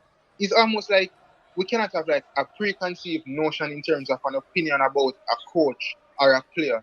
Like when we support our respective clubs and our clubs appoint and our respective clubs appoint a manager or buy a player, we have a strong opinion in terms of the signing or the appointment. But when it comes to Jamaica, it's like we must just be silent. I mean, we can have a No. It's not a matter of this silence. It's a matter of how you go about it. Yeah. It's about how you go Because about it. Moses So, have a so super chat here, Qatar. Him says Steve McLaren. Moses says Steve McLaren is the most successful English manager in the last 10 years. So keep that in mind again in a presser. There's not a lot of successful English manager, and Moses says he is the most successful English manager in the last 10 years. And so and you have to fact check that. But and jobless. I want to say yeah, Yeah, we something. have a fact check that yeah. And my let, boss. let me say something. Let me say something, Professor. Professor, a man put out a thing and said, brother, don't make me move the thing now from educated dots to fully dots. If you go to the store, the Mhm. car mart, and you have one $10,000 in your pocket, and you buy one undercard and you get one good undercard that can take you from here to Mobile, wouldn't you say that's a good buy? Yes, you want to buy a Benz, but you don't have no Benz money, bad man. So yes, we could have. I'm sure we could have gotten Jurgen Klopp if we could have paid him 10 million US a month. He would have come to Jamaica and sip pina coladas and bun some way, and we could have named Exactly. one big party girl.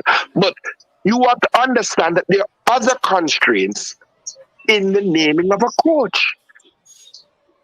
Exactly. So And with our low budget, consider yeah, our low budget. This is a good, great coach you get with our low budget. it's a snag. Low budget jobless is one. Then with the beer, F we keep up. I wonder if him know say Nigeria offer him 2 million. Especially I wonder if him know that. the man in a read that. The man in a read and research it, you know. The man is a in-demand coach. You think Nigeria go for You one think flips coach? so because one other country wanted him, I believe, based on what I've seen, Nigeria wanted him, right? That makes Yeah. him an in-demand coach. Yes. I mean, how do Which Jamless will make you come in. Which other country wanted Jamaica, Miguel Cole? Jamaica now have half the player there when Nigeria have. We now have half the caliber player when Nigeria have. that we should appoint Miguel Cole? That based on what is at risk right now in terms of qualification for the World Cup, I don't think Miguel Cole for the job right now. I've said that. So it's not like gallivanting going around saying, oh, we should appoint Miguel Cole. How many other countries or clubs wanted that Ole Gunnar Solskjaer? I'm not saying that Ole Gunnar Solskjaer was a realistic option. I don't believe it was on the short list. I just believe that was just a YouTube thing, right? No man, he was But he was on the short list. He was on the short list. There is word out there that he spoke to Hagrimson, and Hagrimson may have muddied the water. And I don't believe that. I believe that's a conspiracy because we and Pressure them know It's a the conspiracy. we why know would Ole such a pressure we know the truth about that whole scenario with him being named as the coach, and people ran with it. People ran with it, bro. So I don't believe none of that what Ketarak is saying right now. Okay, all right. There'll be a press conference, and I will ask the question. I will ask We Mr. are gonna Speed, ask and I hope that Oli are gonna ask her the JFF. I'm going to ask Mr. Speed if Ole Gunnar Solskjaer was in the short list and was he interviewed. Okay, that's a good That's my questions would need to be asked. But Pressa, I have to give the coach. Let me just say this, Pressa. I think there's one thing, Pressa, as a football mind, that I think you're missing when it comes on to this coach. You know what I'm looking for from this coach? Is also for Jamaica to play and train at a higher intensity level. Remember now, you're going to have a coach who knows the intensity level of how Manchester United coach. So if he's in a training session and him see Jamaicans, them a move half that speed, Tim can say, guys, to get you to your optimal best, we need to get you here. You need to be doing this at this pace. You get me? I mean, to be fair enough, if I'm going after United, we've been accused by the media of not training with good intensity in these training sessions. You know, past players they've said that as well, and some current players. But how did they play at a high intensity sometimes? I'm not gonna say consistently. But bro, you get what I'm saying, bro. Yeah, that's Man U. Even we put Man U. Even we put Man U in a vacuum. If we put Man U, I get that you will add something to the REGGABOYZ team. As Mr. Who you did want for the coach, Pressure? Who you did want for the coach? You see, if I realistically knew who was on the short list, like I know that Miguel Cole wasn't, but rule him out. Who else was on it? Was actually on it? I don't know, right? In terms of names, who you would want. Me ask you, who would you want to coach him? Pressure is one to make argument. Pressure no, but because I try and narrow it down to push it out there that I do not know who was. To somebody who doesn't on the list. Yeah, Pressure, who you that want to be the coach, brother? Pressure, answer that question there. Don't do the gymnastics. People, hit the like button on the video, people. Hit the like button. Make sure we're over 150 right now, people. We have 191 of you guys watching. People, make sure you hit the like button. Everybody over there on Sports Prophecy 2 on FSL Sports. Big up on yourself, same way. Everybody who's tuning in right now, make sure you hit the like button so we can get the video up. But Pressure, me just want you answer a straight question, brother. Now what I grow no corner and pull out no backflip on them thing. I would have liked a manager like Ole. Like who? Like Ole? Like Ole gonna first. I mean, I would have said me no want Ole. You see that? I want this man. Why did I go when Taylor back out the 45 for you after he's a Ole boy? You go like Ole, you say Pressure more Ole to coach his side long time, brother. That Pressure want and Pressure now say it, man. You Pressure want Ole them to coach his side, man. Out of all the names I've heard that was linked with it, and by track record in recent times, the best out of the bunch. So it's not being an Ole boy, it's just being sensible. I'm not going to act like if Ole comes to Jamaica, he couldn't attract the Mason Greenwoods of the world and the Reasoners and get it over the line. I'm not going to act like Ole didn't have relative success at United for a period of time. I can't just push. Well, has Ole been more successful than this coach? If you're going to have trophies, no. Okay, so then Ole, in your world, Pressure, in your world, Ole would be a failure. Because you said Exactly. this I never coach a national team. yeah. Only In never coach a national team. a your word, then only would that be a failure based on what you said earlier then? Would not be a failure. Oh Because my if you look God. at if you look at what he what's the word? If you look at what Ole inherited at United, right, from Jose Mourinho, and how he operated at the club for the period of time. He went to a final, he went to couple semi-finals, etc. Probably should have won the Europa League, right? He got the best out of a lot of these players that we're not getting the best out of right now under Eric Ten Hag for the past 2 seasons. You know what I'm saying? It's just in the last part when Ronaldo come in, Ronaldo kind of just mash up everything because United, in terms of how Ole wanted to play, the man couldn't play like that. You know, we get beat by Watford, we get beat by Liverpool, and you know after the Watford. But they were struggling before. They were struggling. The ship. No, the ship wanted to sink before that. Before that season when he was sacked, United they were not struggling because I think he had finished joint third and he finished second, etc., etc. And he was getting the best out of those players as well. He was getting the best out of Marshall. He was getting the best out of Rashford. But boy, JT, you patient, you know, no man. Yeah, man, me listen to Presser, but Presser him tie up himself because Presser said, when you get sacked from a job, you know, in a Presser terms, you know, and Presser theory, when you get sacked in a job, it's because you're a failure. So he said he's the coach he would want to coach Jamaica is Ole, who got sacked from Man U.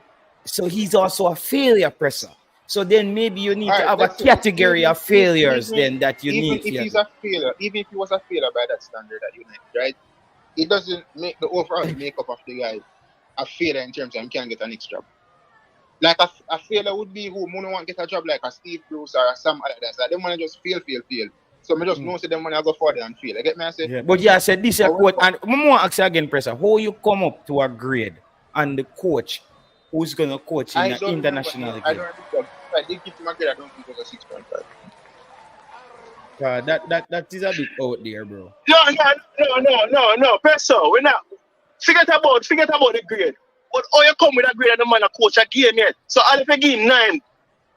I'll give him 9 out of 10. But again, with a grade. When it comes to our respective clubs, when the Barcelonas of the world appoint a Hansi Flick, you think Barcelona fans just go like silent? They're going to say, yo, it's a good appointment. You know, say the appointment and make it like a 8 out of 10 still. Because guess what? He have success before him come here at Bayern Munich. I think he won the Champions League that season when he did beat up Barcelona 8-2. You get me? Everybody say I would hate to be you. You get me? So when you appoint managers, when you buy players, you grade these appointments, you grade the signings. So I have grounds to grade the man before the team even kick a ball. But what I will say is, so you fly, you know, the argument fly because this manager more successful than who you love, you know. Yeah, that's. So your argument fly, you know. Listen. Successful. I don't respect the Dutch league in terms of like the trophy that he won in 20. Like, okay, he won it. That was what he won. Whoa, Presser. Whoa. No. Whoa. Yeah, say it's like wait. I say it's an idiot league. The man win then. Basically. Well, no, I'm not saying that idiot. But one other coach him over there. We are trying to win the same idiot league. Oh, I'm saying that was 2010. I'm saying after 2010, what was success for Steve McLaren? What was success for Steve McLaren after 2010? He failed everywhere else as a manager. So you can't just give me one thing and say, oh, yes, he's more successful than Ole. Fine, he won a trophy. You know, he got promoted with Middlesbrough, whatever the case is. He went to a final. Ole went to a final. I bet and me tell you this already, Presser. If Ole got one of those lower tier clubs for a long time, me I tell you, say, them are going to struggle, brother. Ole became Ole got Manchester United, Presser, because several different clubs. No, but you may say no. Me say the only reason why Ole was a Manchester United coach is because he coached, he played there. Remember, we get a super chatter from Moses. Bless of yourself, Moses, for the super chat. He said, please explain to me which English-born coach won the Dutch Championship, runner-up in the UEFA Cup, won the English League Cup. I'm still waiting. Tell me. So you never answer. It's a Presser. There is some other things where him want. See one man so Moses dep on it. The man dep on it right now. The final room they go was the European Cup. I did. Well, I never said that, but I did say. And him say him won the English League Cup. Cause I not check the whole of them thing. You know. To me, if this coach 20% better than all Grimms, so Jamaica good. Me not even ask him to come in, come big club. Me just want him come in, come put team touch on the thing and get the right players them in, and we're gonna get there because international football is it comes down to the yeah. Mm. Agnes never coach a team. Agnes never send out the man and go play a ball, the man and go play a ball. This a coach ever do. No, that's not fair. Yeah, That's not fair. That's not fair. That's not fair about Agnes. No. No, man, that's not fair. The one, because as a matter of fact, he did too much coaching and not enough managing. I think you might be right about that. We Cataract does say, because they said every training session, Algrim, so he takes the defensive part of the coach, the training, because he loves defending. So he basically was just there turning all our players into defenders. Remember, Algrim started 6 centre backs in the World Cup, in one game, So we only had 4 offensive players on the park. 6 centre backs. The man start 6 centre back in one game in the Gold Cup. That's a fact. Stop it. Come on. No, here's the thing. It's a new day, and we look forward to that new day. You understand? Mm-mm. One more time. I want to say, defensive coach, because I work with back defensive coach. Yeah, man, defensive coach. And I'm going to say this again. If I had my choice, if Cataract had anything to say about it, I would have paid the money and get Jose Mourinho to be the coach of Jamaica. That would be my ideal coach for Jamaica. You know what he say lose it? When we call Sam Allardyce name, he said, Jesus Christ. He lose it. Let me help you. Let me punish you here, man. The madness. Big Sam. You go and look at Big Sam track record. Go and look at Big Sam track record. England was PP clock after Sam Allardyce because they might not be the name brand coach that you think that you might be looking at. They might not have been a name brand player. However, hold on, and put down the job, let's settle down. Not a name brand, because I would have take a Division 3 coach from Spain when we don't say player a decent style of player. It's not about name brand, it's about style of player or your coach to play that we're talking about. So let me help you again.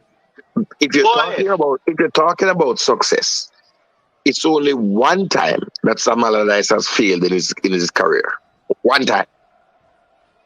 And that was with Leeds. And we went down. Right? Because he has come in his career, he's coming when everything is desperate. And you need to turn the ship around. Big Sam is there. And on an easy feat to do that, to change mentality from a losing mentality into a mentality to win and to get the necessary points, I give Big Sam his respect. Is he the most offensive coach? Hell no. Is he playing tiki-taka and the beautiful game? Hell no. He's in the results business. And I'm in the results business too. Yes, but if you ask me, Sam Allardyce it just make me feel like it sound like somebody who watch football on black and white TV. Yeah, man. Hold on, nobody. It sound like somebody who watch TV on watch football on black and white TV. I'm not gonna make you do that to my name. I did not mention Sam Allardyce in this iteration of it. When I spoke about Sam Allardyce, I didn't mention him. It was when Tapper's reign ended and we needed to turn around a failing World Cup. No, Cataract. The first time we're talking about coach and you were on JT show, you mentioned Sam Allardyce and JT Holy Man. No. I would have said to you this. Hold on, man. Number one out of the blocks, I said Jose Mourinho.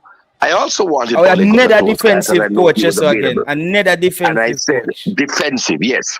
And I said I have said in the past the name Sam Allardyce. Big Sam, I think, is at the end of his thing now. Right? He's a bit older now, but that coach that can turn results around. We're not in a position where we need to turn results around. We need to grow and So build you'd the have team. bring in Allardyce to come turn around. No man, we don't have results to turn around. But the other thing I can tell you about Big Sam, I can tell you like a joke and tell you straight. Big Sam and that little mafia that them had there, Harry Redknapp and Big Sam and a couple others, the little crew, them they busted. Nobody now tell them man they know. Else they never get a next transfer in England. Because them man they control the transfer. When the old man over there saying right. But Cataract, you may say still. When you talk to me about coach though, you have left out some Allardyce them name out it. And Eva the West Ham coach too, and Steve Bruce them. David Moyes, you can't disrespect that. I'm not a fan of his style of football though. It gets result, but I'm not a fan. Just like you're not a fan of McLaren them. I'm not a fan of that West Ham. Though, like that style of football has a limitation to it. It's not about limitation. I think fans are just too entitled, you know. Me always hear you say that about the United States fan them. It's not about the time. It's about the play them what we have, and we can play attacking football. And we need a coach who can do that. Exactly. And that we are different. Plain and straight. That is it. Yeah. But you think football can only be played in one way? Because those type of coaches like they have mediocre players, so they have to set up in a defensive mode. But we have attacking players. We don't need to set up in a defensive mode. All better. There were so many dynamics there for me that was going wrong with Solskjaer. Cause here what? If Ollie came in too, his personality just looked very timid, and I'm like, you know, yeah, man, like Jamaica, the man them are gonna run the pressure over him, brother. Pressure, the man them are gonna run the pressure over him in a JFF. All them not built like that for them job, no, brother. You cannot say that. You cannot say that because you know, see when a Cristiano Ronaldo come take the dressing room from Ali, you know. You know, see that? Hold on. And make him lose him job, you know. Cristiano Ronaldo come and take the dressing room from Ali, you know. Ole did not really lose the dressing room. And let me tell you this at Manchester United. A lot of the players in the dressing room did not, despite Ronaldo being this big charismatic and this big successful player, a lot of the players just did not simply respect Ronaldo because he was on a different path and they were also on a different path. In terms of the demands that Ronaldo wanted, the players just did not want to give that for Ronaldo. Them just not taking a chat. So Ole never really lose the dressing room at Manchester United. He didn't really lose the dressing room. Ole Gunnar Solskjaer did not want Cristiano Ronaldo at Manchester United. He vehemently opposed. It was made on the basis of a commercial decision rather than a footballing one. And but he lost in the end, but he stood up. He was his own man. It's not like this current Portuguese coach. Ronaldo run this Portuguese coach head. And I believe if Ole got, because Ole also felt that with the money that was spent on Ronaldo and the wages, he could have gotten about at least three top class players for those wages. Yeah. Berta, no, Mason Greenwood is not coming for the September window. It's not possible. Because if you think about the process and stuff, it's just not possible. So anybody who even question that, they just need to think. Like Mason Greenwood has to get his citizenship, get a passport, and actually talk to the coach. Maybe, but I know the coach has spoken to Mason Greenwood though. The new Jamaican head coach, I can say this. The new Jamaican head coach has spoken to Mason Greenwood. You have spoken to the new Jamaican head coach? No. Well, you know all of this. Yeah, I'm just saying that the Jamaica head coach has spoken to Mason Greenwood. That's it. No, I was just saying, I don't really think Ole you have to just because if you look at a vast majority of the players at the time, it's not like they didn't really have any falling out. If anything, it's just never like. Yo, JT, we're going on for now. All right, my dog. All right. Background. So bless up yourself. All right, cool. Yeah, man. Peso, just relax, man. Relax, Peso. I know you love argument, but just relax, man. Sometimes you see us make up some argument, just the argument sake. If you love the argument, I notice that's the Peso. Relax. All right, big up yourself. Yo. Big up oligarchs. Yo, press up. More Yeah, time, man, press yeah, up. man, yeah, man. Guidance, I, guidance, brother. Wait, Imam you do Independence Day. it, presser. You do it for spite more time, like you take some no, I'm position not for doing something. anything for No, may I spite. You, ask you you make it seem like something? no, You do you make it certain seem things like with me not spite. create only. Like what have I made up for argument's sake? I don't know. That's not my argument. But can we You know, get take a back man. to I've always said, is that like me push out the manager and say, oh, he's not good enough. He just not to get the job. Way. I just have certain question marks around him. Just as so, if any other person was appointed, I would also have question marks. If Ole was appointed, I would have question marks around Ole. You know what I'm saying? But let us focus on the positives and just bear in mind where the questions and the cautions would be. But I'm keeping a positive spin.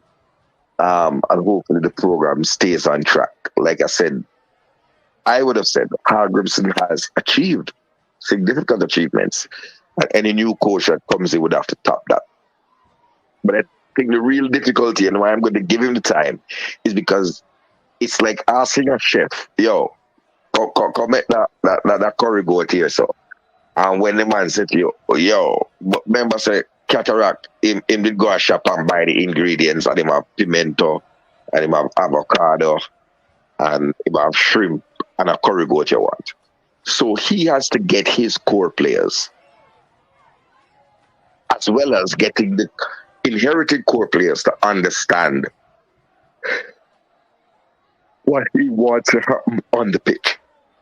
It's going to be a hard task. But he has to do quick recruitment, and a citizenship and passport JTL will take 1 week. But I believe in the time I'm telling you that it can take up to even for 72 hours. So I Just believe to that get in your the time citizenship. you can get a citizenship in 48 hours. Okay. Oh Jesus. So citizenship are run a Jamaica one. And passport. Golly. Well, JT, let me ask you this question, right? yeah. JT, Yeah, what I'm Mr. Speeder was saying, when Mr. Speeder was saying Mason Greenwood is closer than ever, like he's just not close for the September window. He's not close for the September window, bro. He's not coming the September window. Like No, I don't think he's coming for September window. I don't know how people expect when Mason Greenwood thing people, it takes a little thought from the fans as well to do a little bit of thinking yourself to and just look at it. He just got the club. Haven't really even hit his gear yet or his stride for the new season. And you're asking him just to complete for Jamaica tomorrow. It's remember, you know, Grace, someone owns Mason Greenwood. When they buy you at a club, they own you. So they also tell you how this is gonna work. And they No, they don't don't. they You're don't talk incorrect. to you directly to you, but they talk to the player agent or the You're management. incorrect. Brother, may I tell you, if you have a player where worth certain amount of millions, and you have your player say, he might go down and send kids go play. The club can say to your agent, I think you need to start talking to your player that I don't think this is a good idea. But What I if it's tell a me, say, bro? FIFA window, don't you have to let go the player? No, brother, but guess what? That's what I'm saying. That's why they come up sometime with excuses and different things. Even we saw West Ham did that with Mikel Antonio, where they had excuses And about things why he couldn't come to games. So those things are some of not. them were very valid excuse, very valid And I'm not reasons. saying it was a And valid, but that happens in hold football, on, bro. hold on. I'm saying to you. So firstly, you have an employee-employer relationship. Nobody owns anybody. This is not slavery, right? Well, So you have a contractual arrangement with technically, a if I club. buy you, I own you, man. That's how No, football sir. works. No. It don't technically work like that. You have a contract. You buy the contract. That's what you buy. You don't buy the person. Okay. If you want So to get you out buy the contract semantically and the correct. person stay in yard. Or the players who You come with the buy the contract. The person contract don't come and with the the contract. person. J Taylor, sometimes you can listen and learn too. Ask me You if you that's answer why that too. hold on. That's why there are things in contract that say there's a buyout clause. So I can match the buyout clause and buy out your contract. then you have to perform the obligations that you have, the contractual arrangements that you have with me. But some of those contractual relationships cannot be illegal. And FIFA has been clear. Clubs have tried it in the past. Oh yeah, this man is injured. And then you see him turn up the next week. You can't play for 2 games, for 2 game days. If you pull that stunt. So it's not like it was in the past where you could have pulled stunt. You have to get an agreement from the country that say, look here, this match is not that important. You know, can the player give it a miss because he has an important game coming up? And sometimes the countries like Jamaica, they try to agree to it because there'll be times when you say to them, look, we really need the baller. But nobody don't own nobody and a modern day slavery in a contractual arrangement. And you have some things in the contract you have to perform. When the JFF, when me them talk sometime, bro, me them say we own the player. So that me just go off of that. We own the player. Bro, look at the goalkeeper from Aston Villa and the central midfield. They just walk and go when them go down to Argentina.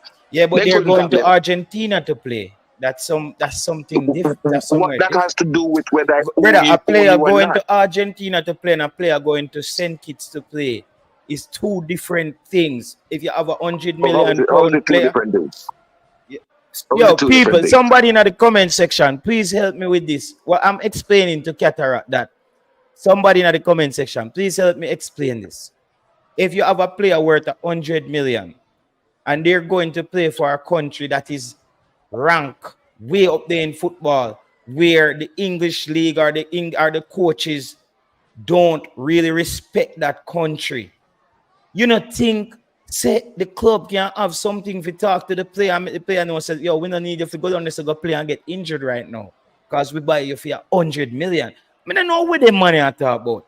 What you think football work? You go do what you want to do. Yo, Cataract, what you tell me, say, brother? No, but JTL, I'm sorry, but you're talking madness. If you're saying that the rule varies based on the ranking of the country, are you listening to yourself? I think based on the football country, bro, they look at that. They look at that, bro. They look at that and have no respect for it. And the same thing with even the African Cup. You see how them treat it, they don't want the player them for go, brother, because they must say, yo, why we are going to lose this player now at this time? I tell about, man. But 9 out of 10 times they have to quit. 9 out of 10 times them try to make up them little eyes. I'm saying to you with the Brazilians and the Argentinians who were at Aston Villa, they just walk out and go on a plane and gone. Argentina, because the man them go get your statement. Presser, what you say about when I say Presser? Hold on. Your statement, Presser, his statement was the club owns the player and therefore can tell you what to do because they own them. Then now you change it like, the club only owns the player if he plays for some lower ranking international team. He owns the player. That's a 2 different. You see, that was 2 different discussions, Catara. I accept that you're saying the club don't physically own the player. I don't know if a club outright stopping a player from going to a country. One example I can give of a club trying to just get the player from not playing an international game is when Saturday he went to Afghans, he got the injury. He came back to Liverpool, but Egypt kind of wanted him back in case they get fit enough and Liverpool were I think Liverpool have a big game coming up. I remember seeing them dinner the title race and Liverpool I say Liverpool I make up excuses to say he's not ready. You get me I say? But you never I don't know if a club outright stopping a player from going on international. Yeah, but Presser, that's not something you're gonna see in the newspaper, bro. That's just how football works. That's common sense. But media report everything. Yeah, Pressers, let's say you just buy a thoroughbred or one of them stallion there from Qatar and you're ready to go race it, right? And your family, them rate you and them and say, yo, we need the horse to come carry water. I say, no, right now, you know, say I'm strong on them thing there, but we might go over Cayman and Spark Saturday. We are talking about, bro, that's 100 million them up on a player without having a word. But let's say I have a player that can play for St. Kitts or one of these respective Caribbean countries, right? Hmm. If the player jets off in a FIFA international window and go and play for them country in a qualifiers or whatever the case, like what would be the repercussions? No, from the club I'm not saying standpoint? there's What gonna am I- be any repercussions, but you don't want to be dealing with the people at the club a certain way because they can make your life harder. Are you look at what they're doing with Osimhen at Napoli? They're gonna drain him till he's not good that good anymore. That's what they're gonna do. You look at them gonna drain him till he's not because they're gonna milk it to where they see, all right, boom, he probably have 2-3 seasons left in him. Now we let him go. And then the value still a go up. You see, Osimhen, they came out, the racist thing came out, and they just said, listen, this is how we do things in Italy. And we hope Osimhen, I hope he understands. And what Osimhen have to do, shut up and play football. Shut up and play football. So- Are you start a so war? that's Are you ju- start that- a war? That's football, bro. So let me tell you that shut up and play thing Mm. throughout the athletic world, whether it be basketball, NFL, soccer, it has been dealt with in a way that says you can't say that, right? Or you can't even have that stance. No, I can say this. I chronicle what happened to Anthony Grant, right? At Swindon. When Swindon were quite happy to have him come out and play for Jamaica for the first 2 games so that he became an international player and his value went up. And then when it came on to the time in the November, the last window that we had, the first week of December match that we had, they were saying to him, no. And then they said to him, look, it's either club or country. And he was like, you can't chat to a man like that about my club or Do my you country. think any new players is coming? And they in put him on the bench. They did put him on the bench. Answer that. And it did make his life difficult. And then you just say, listen, I want to leave this contract by mutual consent. They couldn't stop him. They had to, Brother, they had to release him out the compare contract. Anthony Grant down at Swindon Town. All the while you have some Oh, conversation with me, brother. You just- Rose, you there, Rose. Principle. People, all the It while is the a man a try, box food out my conversation. Why me I tell him to Yes, you find that? Brother, you compare Anthony Grant, you compare a situation with Anthony Grant. When me I say to you, bro, is at these top clubs, when they buy a player for 100 million, them can tell the player, say, listen, even this window right here, we don't think it's a good idea you go down and send kids to play. Because they're not going in, they're not qualifying for anything anyways. You will get a lot of time to play. No, we want you fresh and ready to go for the season. We want you to get to know the system. Bro, I don't know. I don't think we don't understand how these people look at players. And I don't think you understand. So let me tell you something. If what you're saying is correct, why you think they can't put it in the contract? Let's say you're $100 million footballer and we pay you £250,000 a week. You cannot play any international football. That's part of your contract. Why you think they can't put it in the contracts? If it is how you say it is, why you think, and legal and everything, why No, you think because they can't cannot put it in the contract? contract because then it would have conflict with FIFA rules. Right. So you can't on the hush hush because it's not in listen, the contract. It doesn't mean that's not how it goes, bro. I am just saying. It doesn't mean because you don't have a driver's license, you can't drive a car. Listen. So sometimes you just think. When I said to you about Grant, you started me about who Grant is and oh, man, not anymore. We never said that. Yeah, compare, brother. Yeah, compare a player from. Yeah, compare a player from Swindon. You need to listen sometime. I told you I'm chronicling a situation that I know where what you said occurred. So I was agreeing with you that clubs can do it, but because you wanted us to go for that thing, you listen. Bro, you weren't. But Jesus Christ! I just said to you that Swindon Town said clearly to Anthony Grant is either the club or Jamaica, and he said, "You can't chat to me like that. I'm a 35-year-old black man. You can't do that. It's my country." And he went and played for Jamaica. And he was then subsequently relegated to the bench, never to play for Swindon again. All right. So, Cataract, join the stream 30 seconds, join the stream and so we can open up at the phone lines, all right? Some people want to have a say. So you can join the Okay, stream. sure. All right. So, all right, Rose, press up. We link up because you're not put on camera right now. Rose, you have something to say before we leave? Yeah, Mama, when I say, with regards Yeah, to the you can put the players, camera on, bro, so we can free up the phone line. camera. Yeah, me send you the link. All right, send me the. All right. Yeah, so people, yeah, I think me pin the phone line. I think the number is pinned in the number should be pinned. Yeah, there it is. The number is pinned. So feel free to call in, people.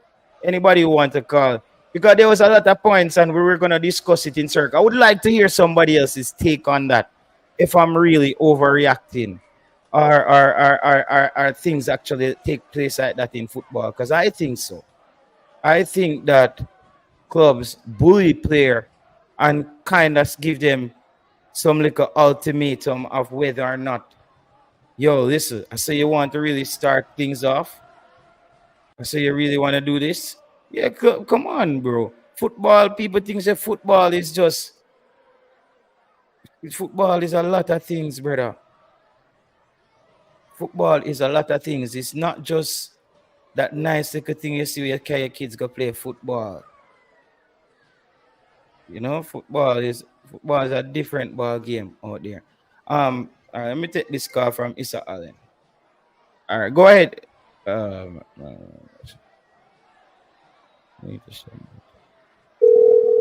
That's why negotiations break down sometimes. Some players and agents negotiate normal games as well as club games and appearance goal bonuses and etc. Go ahead, Mr. Allen. What do you think? Is that them thing happen in football or what? JT, you were making a very, very great point, right? Cataracts was disagreeing with you. And then he went on to show you an example of what you said happening with Anthony Grant. Like, make it make sense.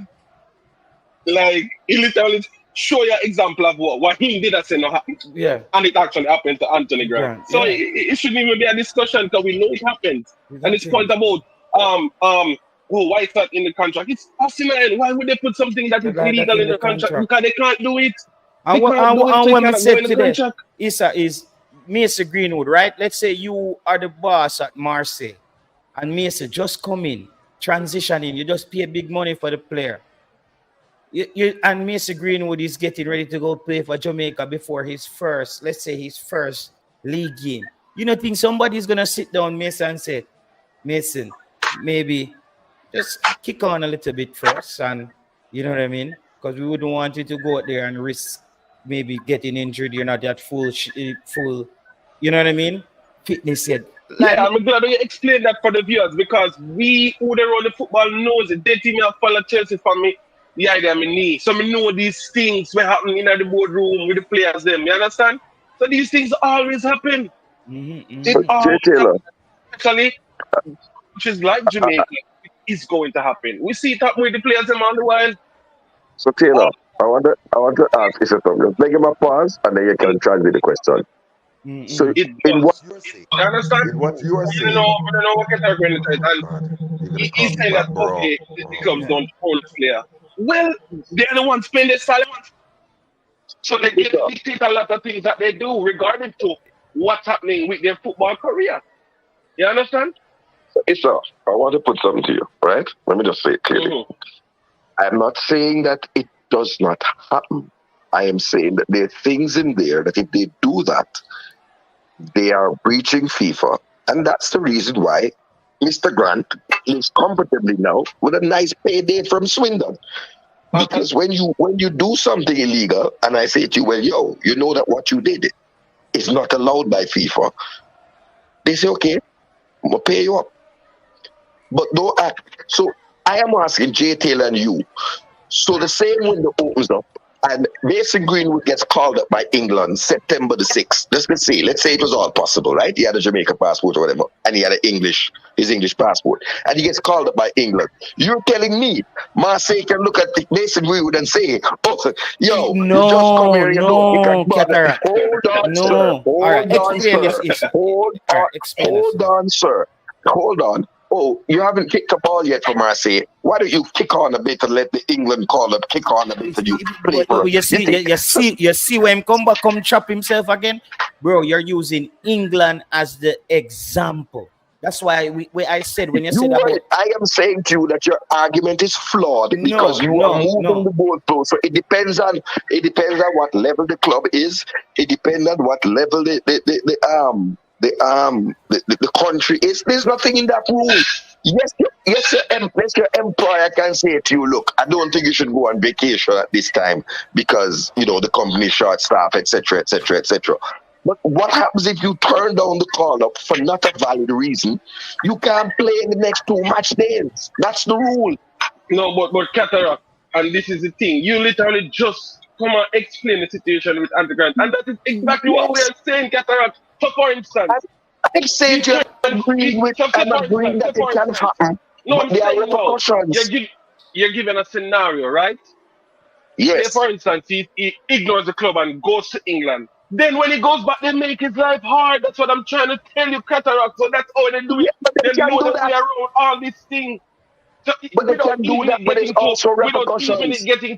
Without even it getting to any legal battle where there will be repercussions. They can go around all of that stuff.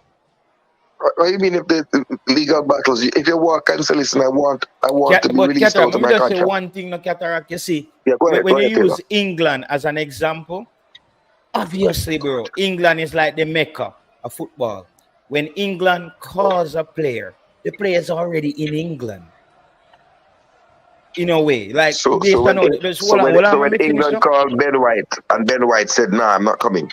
The players who England call and they say, "No, I'm not coming." But you brother, you love mix up everything when me talk about something else. I'm looking at it from the side of the club.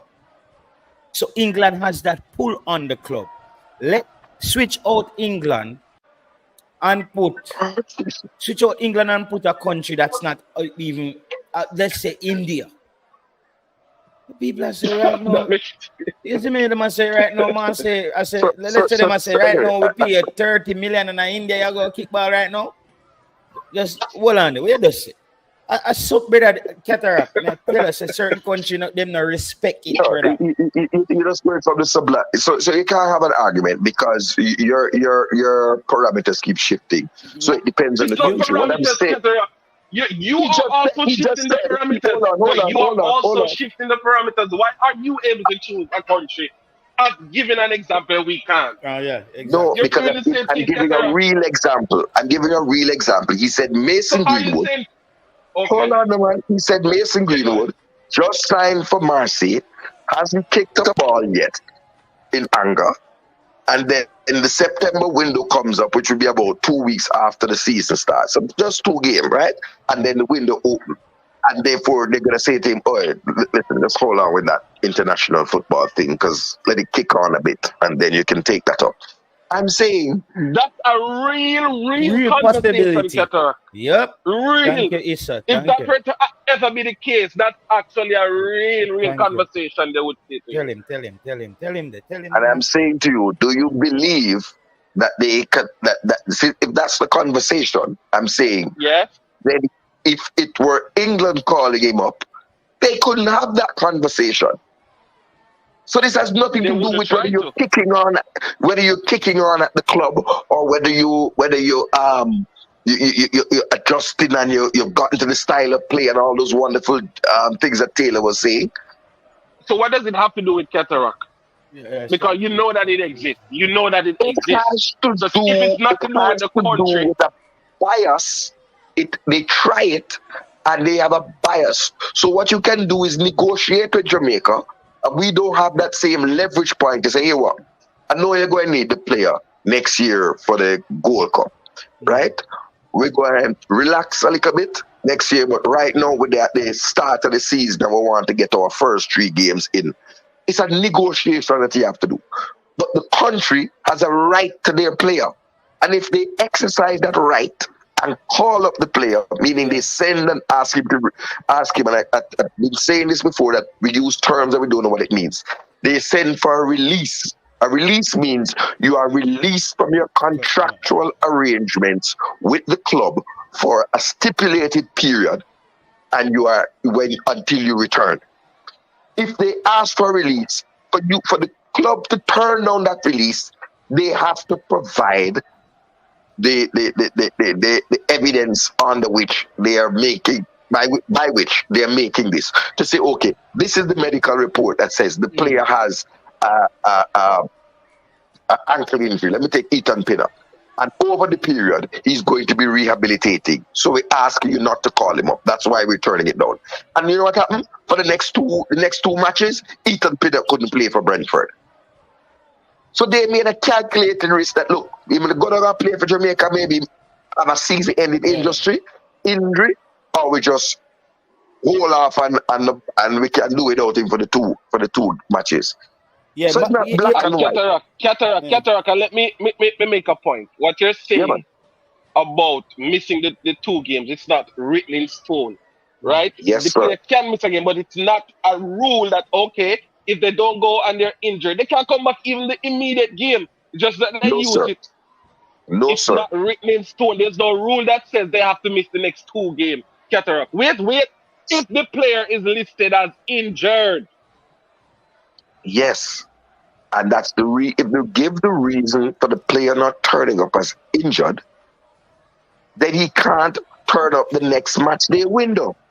That means the release was not given, Cataract. That may try to show you. No, yes, the release was not given. You are correct. That's why. You are correct. Exactly. So if the club turned down the release and say we're not releasing the player because he's injured, the only way he can miss the two games is if the release was given.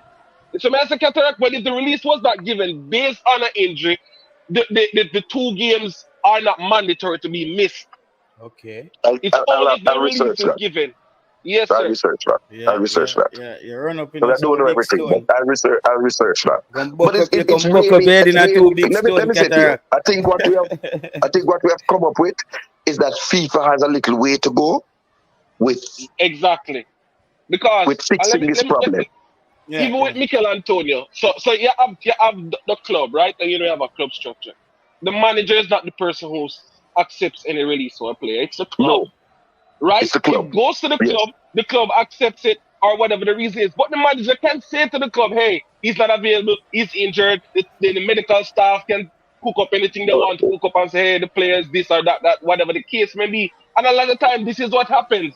You know, the manager might go to the player and say, hey, go ahead. Hold on. You know that they can also say you're injured and they say still come? And that has happened to a number of players in the African Cup of Nations. They say, all right, he's injured, make him come. He'll be on we go back to the bias Salah. that you say they have. Yes. We go back to the bias that you say they have. Yeah. Yeah, it's not like we are war, you know. It sounds like we are war people. What we really identify is that there's a need for transparency that is and things that are in black and white that the fans can understand and everyone else can understand, because more and more players are choosing to represent countries of which they have dual nationality. And they're choosing to represent countries that are low, those nationalities will be lower ranked, right? And the biases that they have to be addressed. A man can't say, oh, you're going to play for Jamaica. Come on, man. You're having a laugh.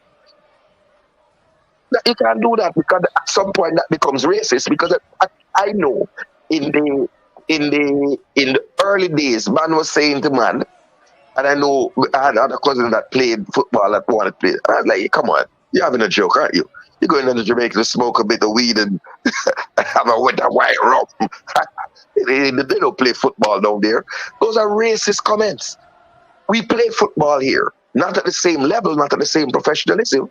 Release our players. No, I don't think them play football. They don't play football in Jamaica. Them kickball. Kickball. Pardon me? Them kickball at Jamaica, that different from playing football. The kickball, all right. You're going down there to kickball. I'll take that. But roll some ball. I want to say something to you. You raise the West Ham matter, right? How serious this is? The JFF messed up big time, because at one point they did not want Mikel Antonio. So how serious it is for you turning down a release? The club said, look, we will send our physio, We will send our masseuse and we will put him on a private jet. We will send May I on a jet. interject? May I interject? You Yeah, know man, why of that course. was? You know why that was? Because Mikel Antonio insisted that he wanted to go. You Yes. understand? And the players also have a little leverage. It depends on the type of player he is, what stage of his career. And that's the reason why the players from Argentina could do that at Aston Villa. Because they know the leverage that they have. You understand? And that's why the team say, okay, Mikel Antonio say he wants, because I'm sure the manager would have spoken to him and say, hey, they can just, hold off on this one. And he insisted that he wanted to go. Yeah, that's why they say, okay, if you want to go, we're going to send our own physio, our own masseuse, etc., etc. You understand? Right. And what happened was in the second window, when we were in the USA, they had made those arrangements, and the JFF failed to get the masseuse and the physical trainer. The physical trainer, right? Is the physical trainer and the masseuse and the doctor, the club doctor. They failed to get them accredited. That was the problem why he didn't go to the come in the second window, And then they said, boy, to spend all of that money for him to only come and play one game doesn't make sense in a 2-game window. Remember, good man. So administratively, like Jamie Lawrence said, we mess up a lot administratively. And the thing too is, if you realize how they play Antonio when he comes, he probably starts the first game or the second game, plays a couple minutes. Those are all the things that him saying yes, the club puts, those stipulations in place. So, okay, if you're going, you're gonna have your therapist, your masseuse, and the times that you have to play, how many minutes you should play. They put all of those in place. You understand? And a lot of other players, I don't think they have, that sort of leverage, at their club. So imagine younger players too. Can't argue with you. Can't argue with you. You are 100% on the money. Cannot argue with you. You're perfectly correct, right? Because if you earn £500 a week, you have a personal doctor bring up. You understand? Yeah. So you're perfectly correct. But I'm saying to you that we, for example, if we had been, the JFF had been correct and say, listen, West Ham, we want to have an arrangement with you where we share the cost for the masseuse and the doctor and the person and the trainer, so that the team could have get an extra masseuse. Because remember, them time they have one masseuse with it having on top of the ball. So we didn't have a way of really knowing how to speak to clubs and try and, because you have to have a relationship, right? You can't be adversarial. Right. You have to have a relationship. So listen, you know what? You're a player, but I'm a player too. Certain time. You're a girl, bad man, you have the ring, but we enjoy, when we send come call her, member, drive forward. But we have to send her back. And in the end of the day, you want the player to leave the window healthy. Right? That's what you want. You don't want to send back an injured player. That's a nightmare for both you and the club v country. It's a lose-lose. It's a lose-lose. So I think the clubs are reluctant because of the infrastructure. You didn't mention that, so I'm going to give you some argument. So when you go to Argentina, they probably have like 6 masseuses, so that a 2-2 player get a good full rub. That's what they call it. Get a good full rub now. While we have one man a deal with the whole 11. So you get a 2 minute and then got the dating. Go roll it up. And then that just brings my mind back to a point where I'm thinking, sometimes it's really difficult for some players to even answer the call. Look at all the things that you're listing out that they would have to go through just to get here. The clubs look at those stuff too, When they come here, are they going to get proper treatment? From physios and surfaces, or surfaces, when they're traveling, how are they traveling? All of those stuff. When the player comes back, they can't even play, they can't start, you understand? So they look at all those things before they want to commit. And let me read this comment here from Arawak. Says agents can negotiate national duty. The problem with some players is that they don't negotiate national duty. Then after them boss, the boss is when some players have that problem. Mbappe, Vin Jr. and different story. So I don't know. I don't know. I don't know what to say. I I don't know. don't know. Clearly had a little bit too much red label wine on the Independence Day.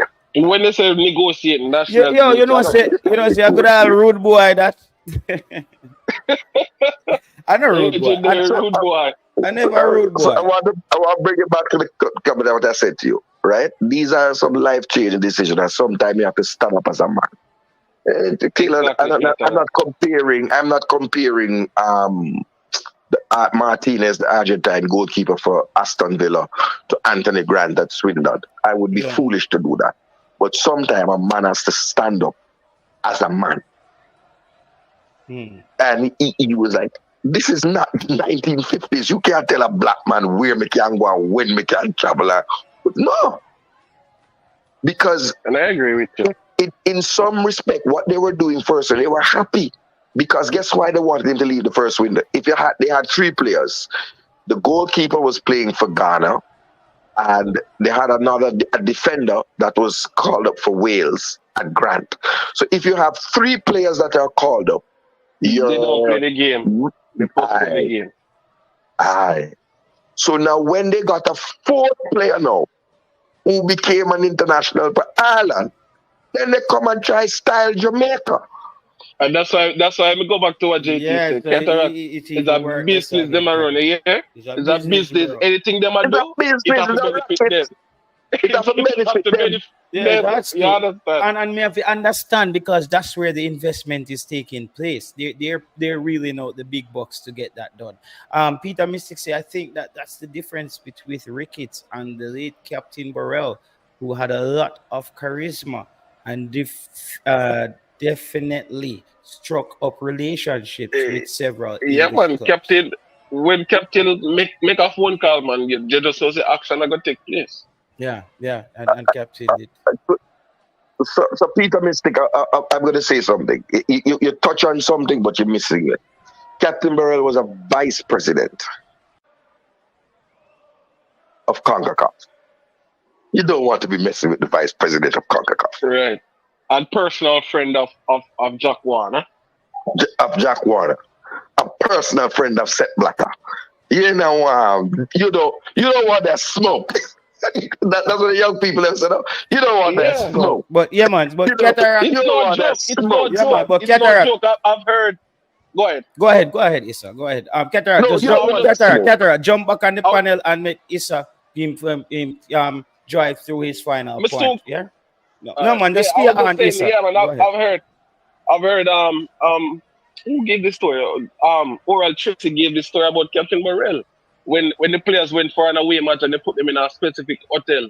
When Captain go there and see that he make a call, boom, boom, boom, hotel A change same fix up. time. Yeah, You exactly. understand? Yeah. Yeah, no joke. Yeah. You Yeah, have to because the football thing is a little bit mafia-ish, It's not just right, pretty boy right, thing up there, no. It is you go right. up there and it's you have to stand up for yourself.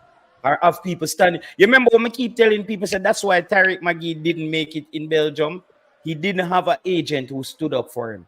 Brother, Stood up for him. Yeah, I tell people that me and JD go at that and I tell JD say, listen, even in Belgium and them places, agents have relationships with clubs and people inside clubs who make sure certain players with them have the half play. They're to play. trying to Yeah, sell the player and money are going to slide when the player gets sold to. A football business, a man come and say, yo, Issa, yo, my boy, they don't have something they can't put in a word for him. You know, man, when we work it out, and him say, okay, I'm see what I can do. Yeah, I'm try to get that money in the team. That's natural how human operate. But Issa, we link up here, my boss. yeah, man. Blessed love. All right. People, I'm gonna just play for the people that never hear the statement from Jamie Lawrence. So go play it and then go back to the panel and get Cataract and CC the final take them and make them take it to the end there. Yeah, just wanna make sure I still have this. Look like Yeah, may I'll delete it, brother. Yeah, man, but I don't know. Oh, there it is. So yes, I'm gonna delete it. All right, so we can check it out again, people. Now that I have to speak. I don't really speak about it a lot, but something triggered me now that I have to speak. Steve McLaren, the manager of Jamaica. Not having it. There's better candidates out there. You go to Steve McLaren because he used to manage England, never managed them well. He's at the backroom staff for Man United. And just hearing what he said at my stage of my career, it's a good job for me. What the fuck does that mean? In my eyes, that means one last payday, easy job, not driven. Listen, I wanted to be a success, but I can't see it myself with Jamaica. They tried to get at Leon Bailey for talking out. Respect, Leon. I don't know you personally, but respect for talking out because the shit's been going on for far too long. Even when I was playing for REGGABOYZ, we don't know when our flight is. We don't know where we're staying. We don't know where we're training. But they still expect you to perform miracles on the pitch. I loved playing for my countries. And I loved playing with certain men. Even today, we're still friends. But to a man, we knew that what they was doing was wrong. It never gave us the best chance of winning anything. Travel arrangements, hotels, shabby. Listen, I played with some ballers, and given a chance, I think we would have qualified for so many World Cups and done all right. Car, I haven't seen talent like it. The talent in Jamaica is mad. And now they got more English-based players playing as well. They got a hell of a chance. But the infrastructure is shabby. From when they went to the World Cup 1998, should have built an academy. Why is it that Jamaica have not got their own stadium? I do not get it. Need to build their own stadium. Need to have an academy where you're churning out players left, right, and centre. Where's all the dough gone? Where's all the money gone? Listen, I've been silent for a minute, but Jamaica, with the players and the talent what they have, shouldn't be where they're at. And employing people like Steve McLaren. Yeah, man. So that's Jamie Lawrence there, a former REGGABOYZ. Berta says, JT, what do you think about having a local training camp before World Cup qualifications? I'm for that. I'm for that. I'm for anything for the coach to just get his hands dirty and start coaching. That's just it for me. Whatever. If him start coach out to box, choose box. Just start coach something. You see me? That's what we need. But we also need planning because I think that was something that Hal Grimson did well though. He was pretty good at planning. So we hope that Steve McLaren, who well is at Manchester United, has been quite chaotic, but he would have also know when Manchester United was doing well, when they had the trouble, and things must have been working there correctly. CC, let me bring you in, and then we give Cataract the final take.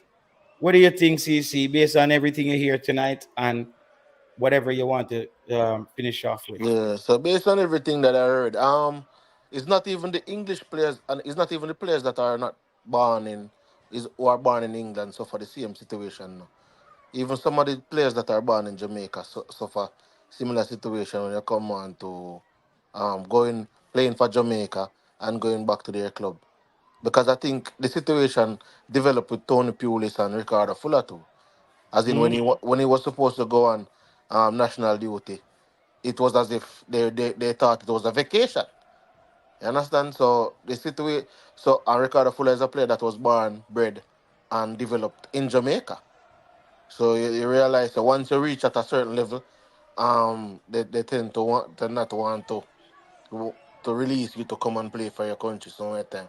But and the thing with Jamie Lawrence though, my the statement with in terms of infrastructure and all of that, I feel like that statement is right in terms of the infrastructure and mm, everything like that. When it comes down to the coach though, like my thing is this: the coach says it's the right move in the right moment for him. Nothing is wrong with the coach saying that. Like if you're going to like it's like for me, everything somebody says no, we are scrutinizing.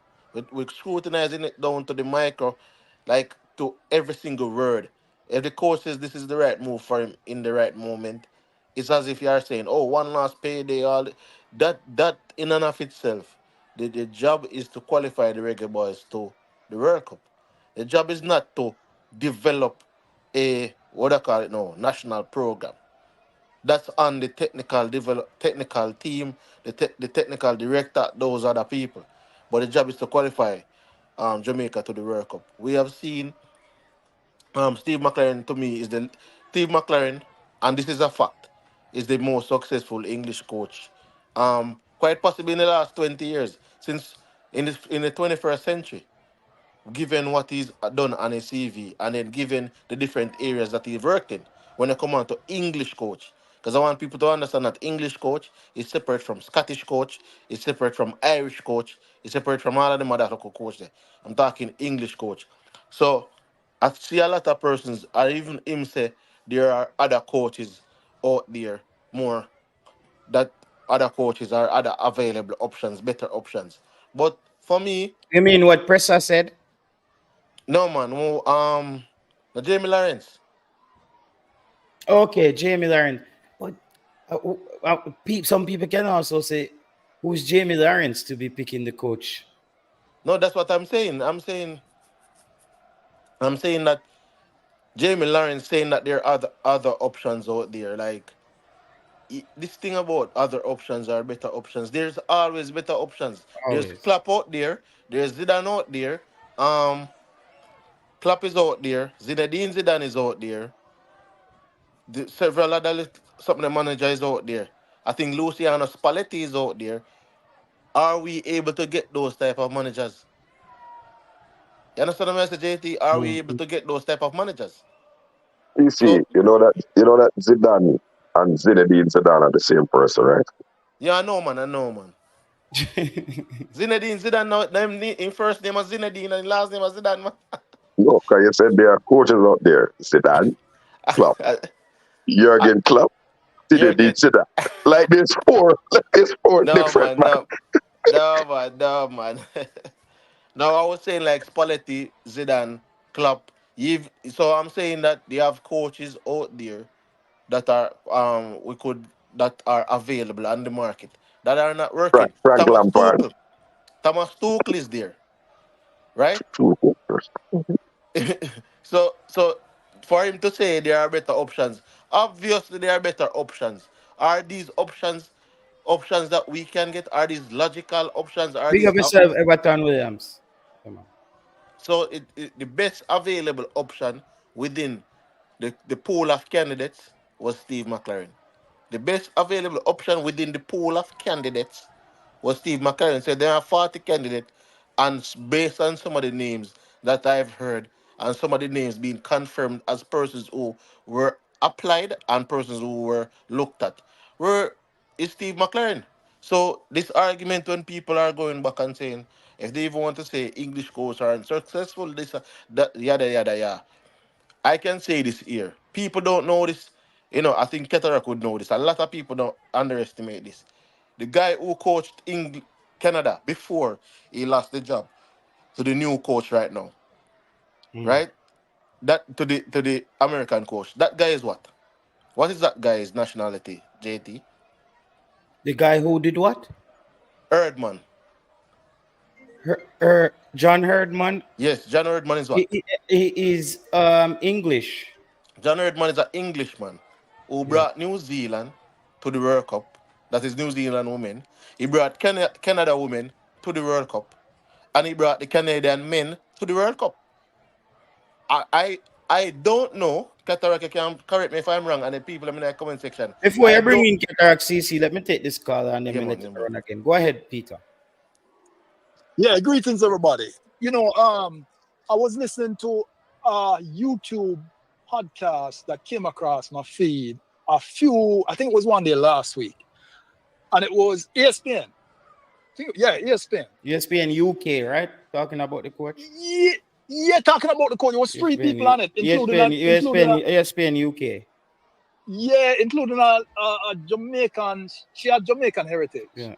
right? So it was a lady and two white gentlemen. And basically, all three of them was basically saying, how did Jamaica pull this off? How did Jamaica Yeah, snatch? get this quote. That's what I heard on it. I press them alone Right. and said the coach not ready. And so I am watching it, right? And I'm like, wow, man. You know what I mean? Because these are people who know what they're saying, who know a thing or two, right? Yeah. And then I hear presser today. I'm gonna say, hold on. How is it that I don't know. It's like I don't know where we get this thing from. Like we are so I think great, Peter, what right? Pressad does still, Pressad judged the coach by saying that he thinks that Ollie Gunnar Solskjaer should have been the man to get the job. He preferred that person. I think that's where his bias is coming from. Yeah, but regardless, we still have to be thankful, regardless, because there are people who didn't want Ole either. There are people who prefer to have Steve McLaren than Ole. So, I mean, I don't think we know how to be appreciative of anything, man. I think would prefer Steve McLaren than Ole. Like, for me, I just think Ole, him lost the steering wheel at Manchester United, where when Ronaldo came back in and just started disrupting the dressing room, he started having problems there with Rashford, a little bit of kick up with Greenwood them, and then he just started to go downhill. He lost the dressing room when a bigger personality came in. And my thing is, how will he handle a team like Jamaica with all these different personalities? And these people also mentioned that Nigeria offered him what, 2 million? Mm-hmm. Something like that, right? And I mean, Nigeria wanted it. It's not like it's an iffy thing. Nigeria wanted Steve McLaren. Yeah. The Super Eagles wanted it. So who are we? Why are we so pompous that we can't even be thankful that we have a coach, Steve McLaren, no. See, I mean, when we were hearing about Dwight York and Miguel Cole and all that, we should be. Look, we go far we reach. People, hit the like button on the video, people. Deco, you did hit the like button already. Ghost One Son, hit the like button, my boss. Arawak, hit the like button. Everton Williams, everybody, make sure you just get it like button our last tap. Peter Mystic making some great points here. Just hit the like button again for us, people. Thank you. Go ahead. Yeah, man. And like one of your callers said, he said, how can you be marking the coach when he hasn't even coached his first game? Yeah, man. So instead of us giving the man a chance and let us see what him can do, we start the negative already. You know what I mean? My wife always, somehow in my colleagues program, I always mention my wife. But my wife always tell me, if I say anything like doubtful, she always stopped me. She said, "Do not speak negativity into the atmosphere." Yeah. She always tell me that, And so let's not do it. Let's be positive. We're getting Steve McLaren. We're getting some reinforcement in terms of players, quality of players. Let us give the man a chance to do his thing. And I don't want after the first two games, if we want to see them kind of ball game, we want to say, we start first. Because it will take a little time, right? Just like anything else. So let's give it a chance and let's be thankful and appreciative. We are little Jamaica and we're able to get a Steve McLaren. Steve McLaren would have had to see something in the project that he thought, listen, Nigeria, bigger names than Jamaica. But he realizes that it's a similar situation and it's the one that works best for him because Nigeria, plenty of players in the diaspora. Jamaica, but something would have tipped. And he said that I think I read something where he said working at FIFA at the time, he would have worked in some kind of way with Jamaica through some kind of technical advisor. So he kind of knew our needs already as well. Yeah, man. So that's all. Just did want to add a little piece. Yeah, true. Then big up yourself. All right, big up yourself, Peter. I will continue listening. Yeah, all right, cool. Yatarak, I want to say I have something for you. Oh, someone finish up the point. Finish up your point, CC, and then we let Yatarak. So I was saying, John Erdman is quite possibly one of the most successful, if not the most successful coach in the CONCACAF region. Berhalter, probably. the one and having carried. Now I was saying having qualified both men and women to the respective World Cups.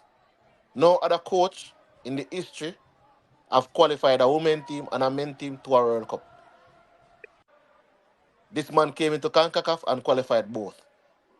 Yeah. But So see, make you wrap it up quick because I don't mhm. want to hit 3 hours, At 2.5 we do already. I want to have to show up on the show early, bro. Because when I come, I can't just get ready up to do our next 2 hours with the brother.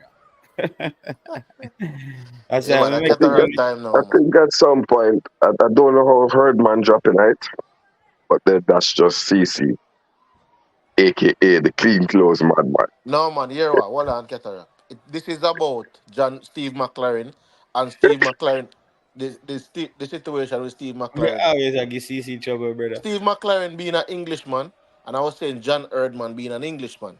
Because I think there's a narrative out there that English coaches are European coaches are Employ not people like Steve. successful in this region. I don't know where you got that narrative from. Um, sorry.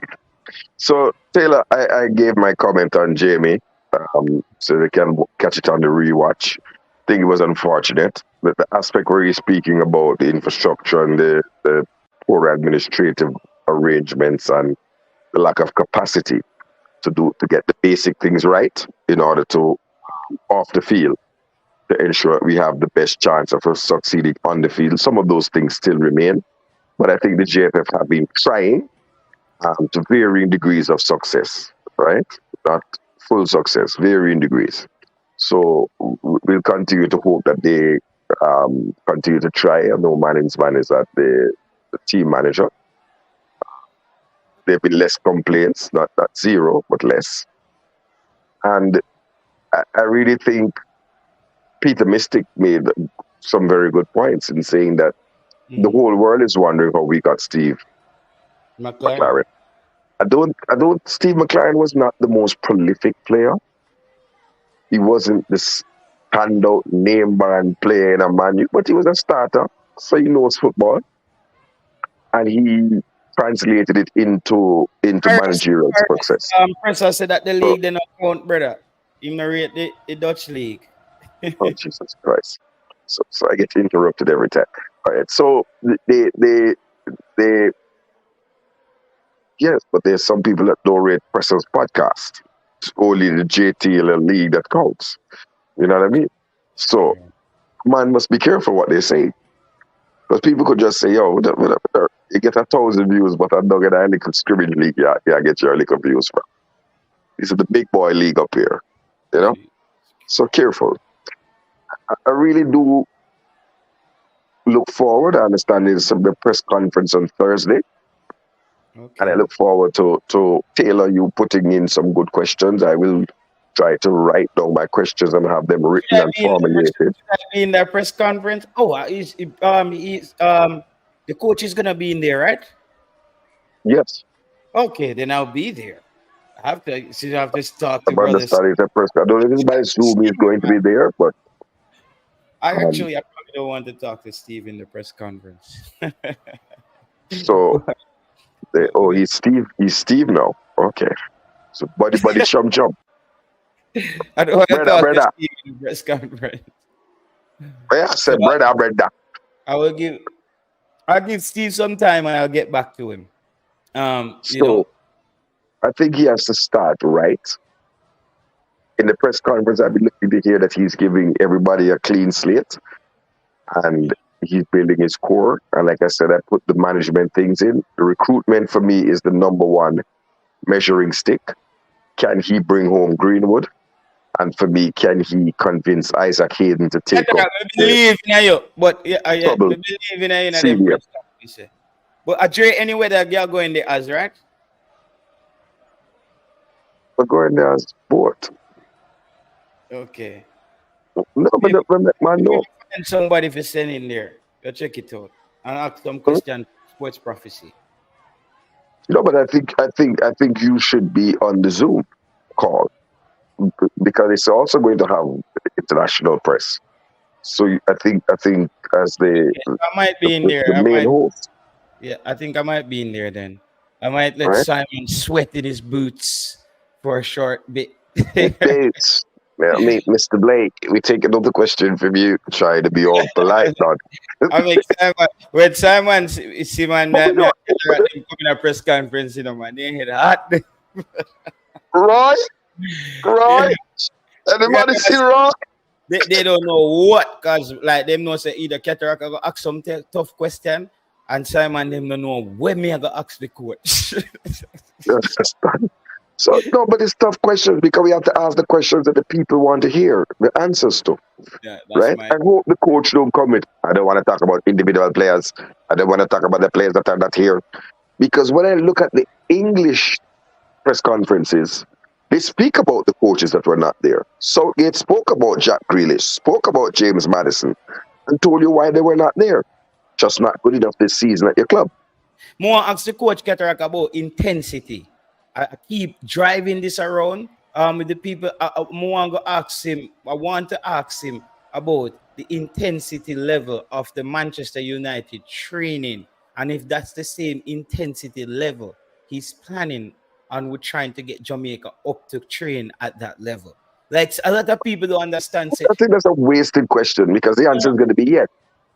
yeah, But remember that they have physical trainers. You know, they have conditioning. bro, he's not Um, bringing it. It's not the same, bro. It's not the same. no, It's, no, I'm saying at Manchester United, yeah. it's not. He's really in charge of taking the team practice sessions. Mm. He's not really looking at fitness. No, But you see, Manu has a problem. You know. when you talk about football, my brother, you have to look at it you have to start chop it up in a bits and pieces. All right, because Okay. when I look at football, when I look at fitness, though fitness aids intensity, you can be fit and you're still not playing at a high intensity level. It's the Yes. requirement. You get what I mean? So more you No. explain that you separate them. So what I'm saying is that I don't think he will be responsible for the intensity levels. No, the fitness, because I think the intensity levels, like for example, Marcelo Bielsa was a madman, was a nut. He wanted Leeds to run for 90 minutes, press for 90 minutes. So he went out and looked for those players. That's, I think, the question you might want to ask him. No, Based I on, want to ask him about the Qatar because no, my time of playing here, right? The you coach know, usually want you to do certain drills with certain intensity. As they say, these drills mirror the game, right? And this is not about being fit. Yes, fit is can you run for a period of time, a 90, and how long you can keep up and sustain that. But bro, the intensity level, I think this is the big X factor way. Him want to zoom in on the intensity level because that's what you would want. I'm sure Hargreaves was crying about that thing.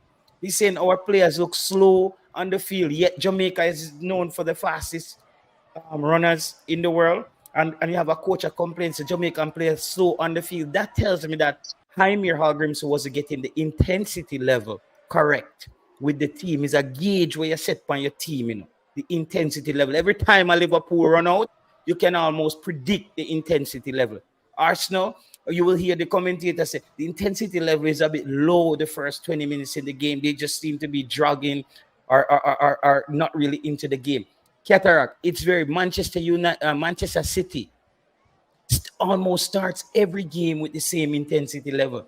That's why teams don't get to breathe when they play a Man City.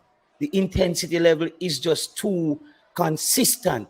A team just coming at you doing the same things over and over correctly all the time. You're gonna break. You're gonna break and give up goals. So this question, I think I have to get that question to somebody or get it out from the coach. I want to explain it, make it a question statement to see his thoughts on it. all right. So what I was saying is that, and again, you and I are going to talk a couple of times before the Thursday conference, I think. But you have to be careful you don't get a question that just gives you yes. Because yes, he's going to want the team to play that intensity. What I was saying to you is that at Leeds, Marcelo Bielsa went out and got not necessarily the best players or the name branded players that people were demanding. he got the players that could play at the level of intensity that he wanted. So he was asking the Crescento Somervilles and the Natos and those guys, right? Archie Gray, those guys who came through from the academy. But no, Archie Gray didn't come through under Bielsa.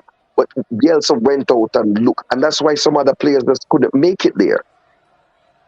Right? Like Jaden Anthony, he couldn't make it there because Bournemouth play at a different level of intensity and Leeds. Intensity level. I think Right? we So, need, so, if we get that so zooming. the question is to me, are you going to have to recruit different players to match the intensity level that you would like? Or do you Exactly. think And this is why JPL players should struggle to get into the team if our intensity level changes. I can't disagree with you. There's nothing to disagree with you there about. I just know I ask a question and the course say yes. Because No, the answer is clear that we have to improve our intensity level. I don't have a lot of tough questions for the coach right now either, because there's Think nothing. about tough coaching. Right. And don't let people say you're asking softball questions to this new coach and you were asking Jaime some very hardball questions. After Jaime started to stink up the joint. You're asking it from the first Gold Cup when Jaime was doing quite fine. Yeah. Just draw 1-1 with blouse and skirt, United States. After chipping this the second penalty, you're gonna roast the man. Yo. Anyway, I want to say this though. No, Taylor, I don't want to lose this thought. Manchester United has had a problem with injuries even now on their preseason. So something might not be going right in those training and those conditioning things. That's my concern. Because if you notice, Manchester is one of the clubs that suffer highest percentage of injuries in the Prem. Mm. They even having players just dropping like flies during the preseason. Signed the kid, the defender, and they signed the teenage defender, and he's out for 3 months. Yeah, Cataract, bless up yourself. We do 2 hours and 43 minutes. People, Money Pro, big up on yourself. Everybody who passed through today on the FSL podcast. Same time, I'm gonna see them different channels, different organization. Cataract, that's it. Shares and ownership. Yo, Christian boss, you wake? You wake? Friday night was an earthquake, my boss. How was this Saturday? Big up yourself. Open outside. Euros. Yeah, man. So big up. Bro, you need to talk to me. We need some explanation. The Dutch League Saturday. Yeah, man. So we do that again another month from here, so Christian. Like a month and a half. When you get old now, you have a plan to go next month again. You know? Can't follow it up every weekend. Well, the EFL Championship and League One and League Two, they start this week. So we're gonna have a show on that to bring the guys up to speed. A lot of questions for the Jamaica national team with the EFL starting. A number of players who have been released from their clubs. Michael Hector, Liam Moore, those have been released from their clubs and haven't found a second home. And that's where those players might get caught up in traffic in the transition with the new coach. Because when a new coach comes in and he's building his team and he's like, okay, Hector was here, but he just got dropped from a League One club. I have to be able to find better out there. I always tell you that, people, players get lost in transition. When a new coach come in, remember with McCleary and everything, somebody are gonna get lost where people don't like. So I think I like that word, lost in the transition. But what happens is that you wouldn't have been playing any sort of football and no sort of preseason to bring you up to match fitness. So I don't see Michael Hector being called up. I don't see Liam Moore being called up. Like when the show start, you start of the point then we are connect. That's such a good point because you explaining that him Oh, without a Devante Cole as well. Devante Cole has been released. he's been released as well. Yeah, that's what I read. Wow. I like them time out. Yeah, they had that too. So a number of players being released, and hopefully they find a club in the next 2 weeks. But even then, it's going to take them a couple of weeks to come up to speed. That doesn't augur well. Daniel Johnson seems to be back in the fold at Stoke. That's good. Daniel Johnson getting some good match minutes in. Yeah, and Daniel Johnson is out there too, right? Yeah, no, he has been integrated back into Stoke City now. So he played all 3 games of the qualifiers of the preseason. I know that Pinnock missed the last game of the Cataract, we're gonna do a show this week and update them on all these players. I think all the players. So update show. Yeah, update Right? show. So that's just a preview. Mhm. And it's hitting the witching hour. It's 5 p.m. in Jamaica, so we know that it's close to midnight. The time is on the screen. The time is on the screen there. We can't see that. Yeah, it's midnight up at the left-hand corner. Midnight. So, respect due to Jay Taylor, keeping it running, keeping it moving, keeping us informed, keeping this platform sports, prophecy, TV. But Taylor's not a prophet. We are going to see some man who are prophet in the class. Some man have to come give you some predictions. You know what I mean? Line up for the sale. Yeah, so we're going to do the EFL and because as I can see, that's why I'm working out different graphics for different kind of show before we kick off and get everything running. So people, bless up on yourself. Everybody will pass through. Until next time. Cataract, you know the button. Yeah, man. Happy Independence Day, Jamaica.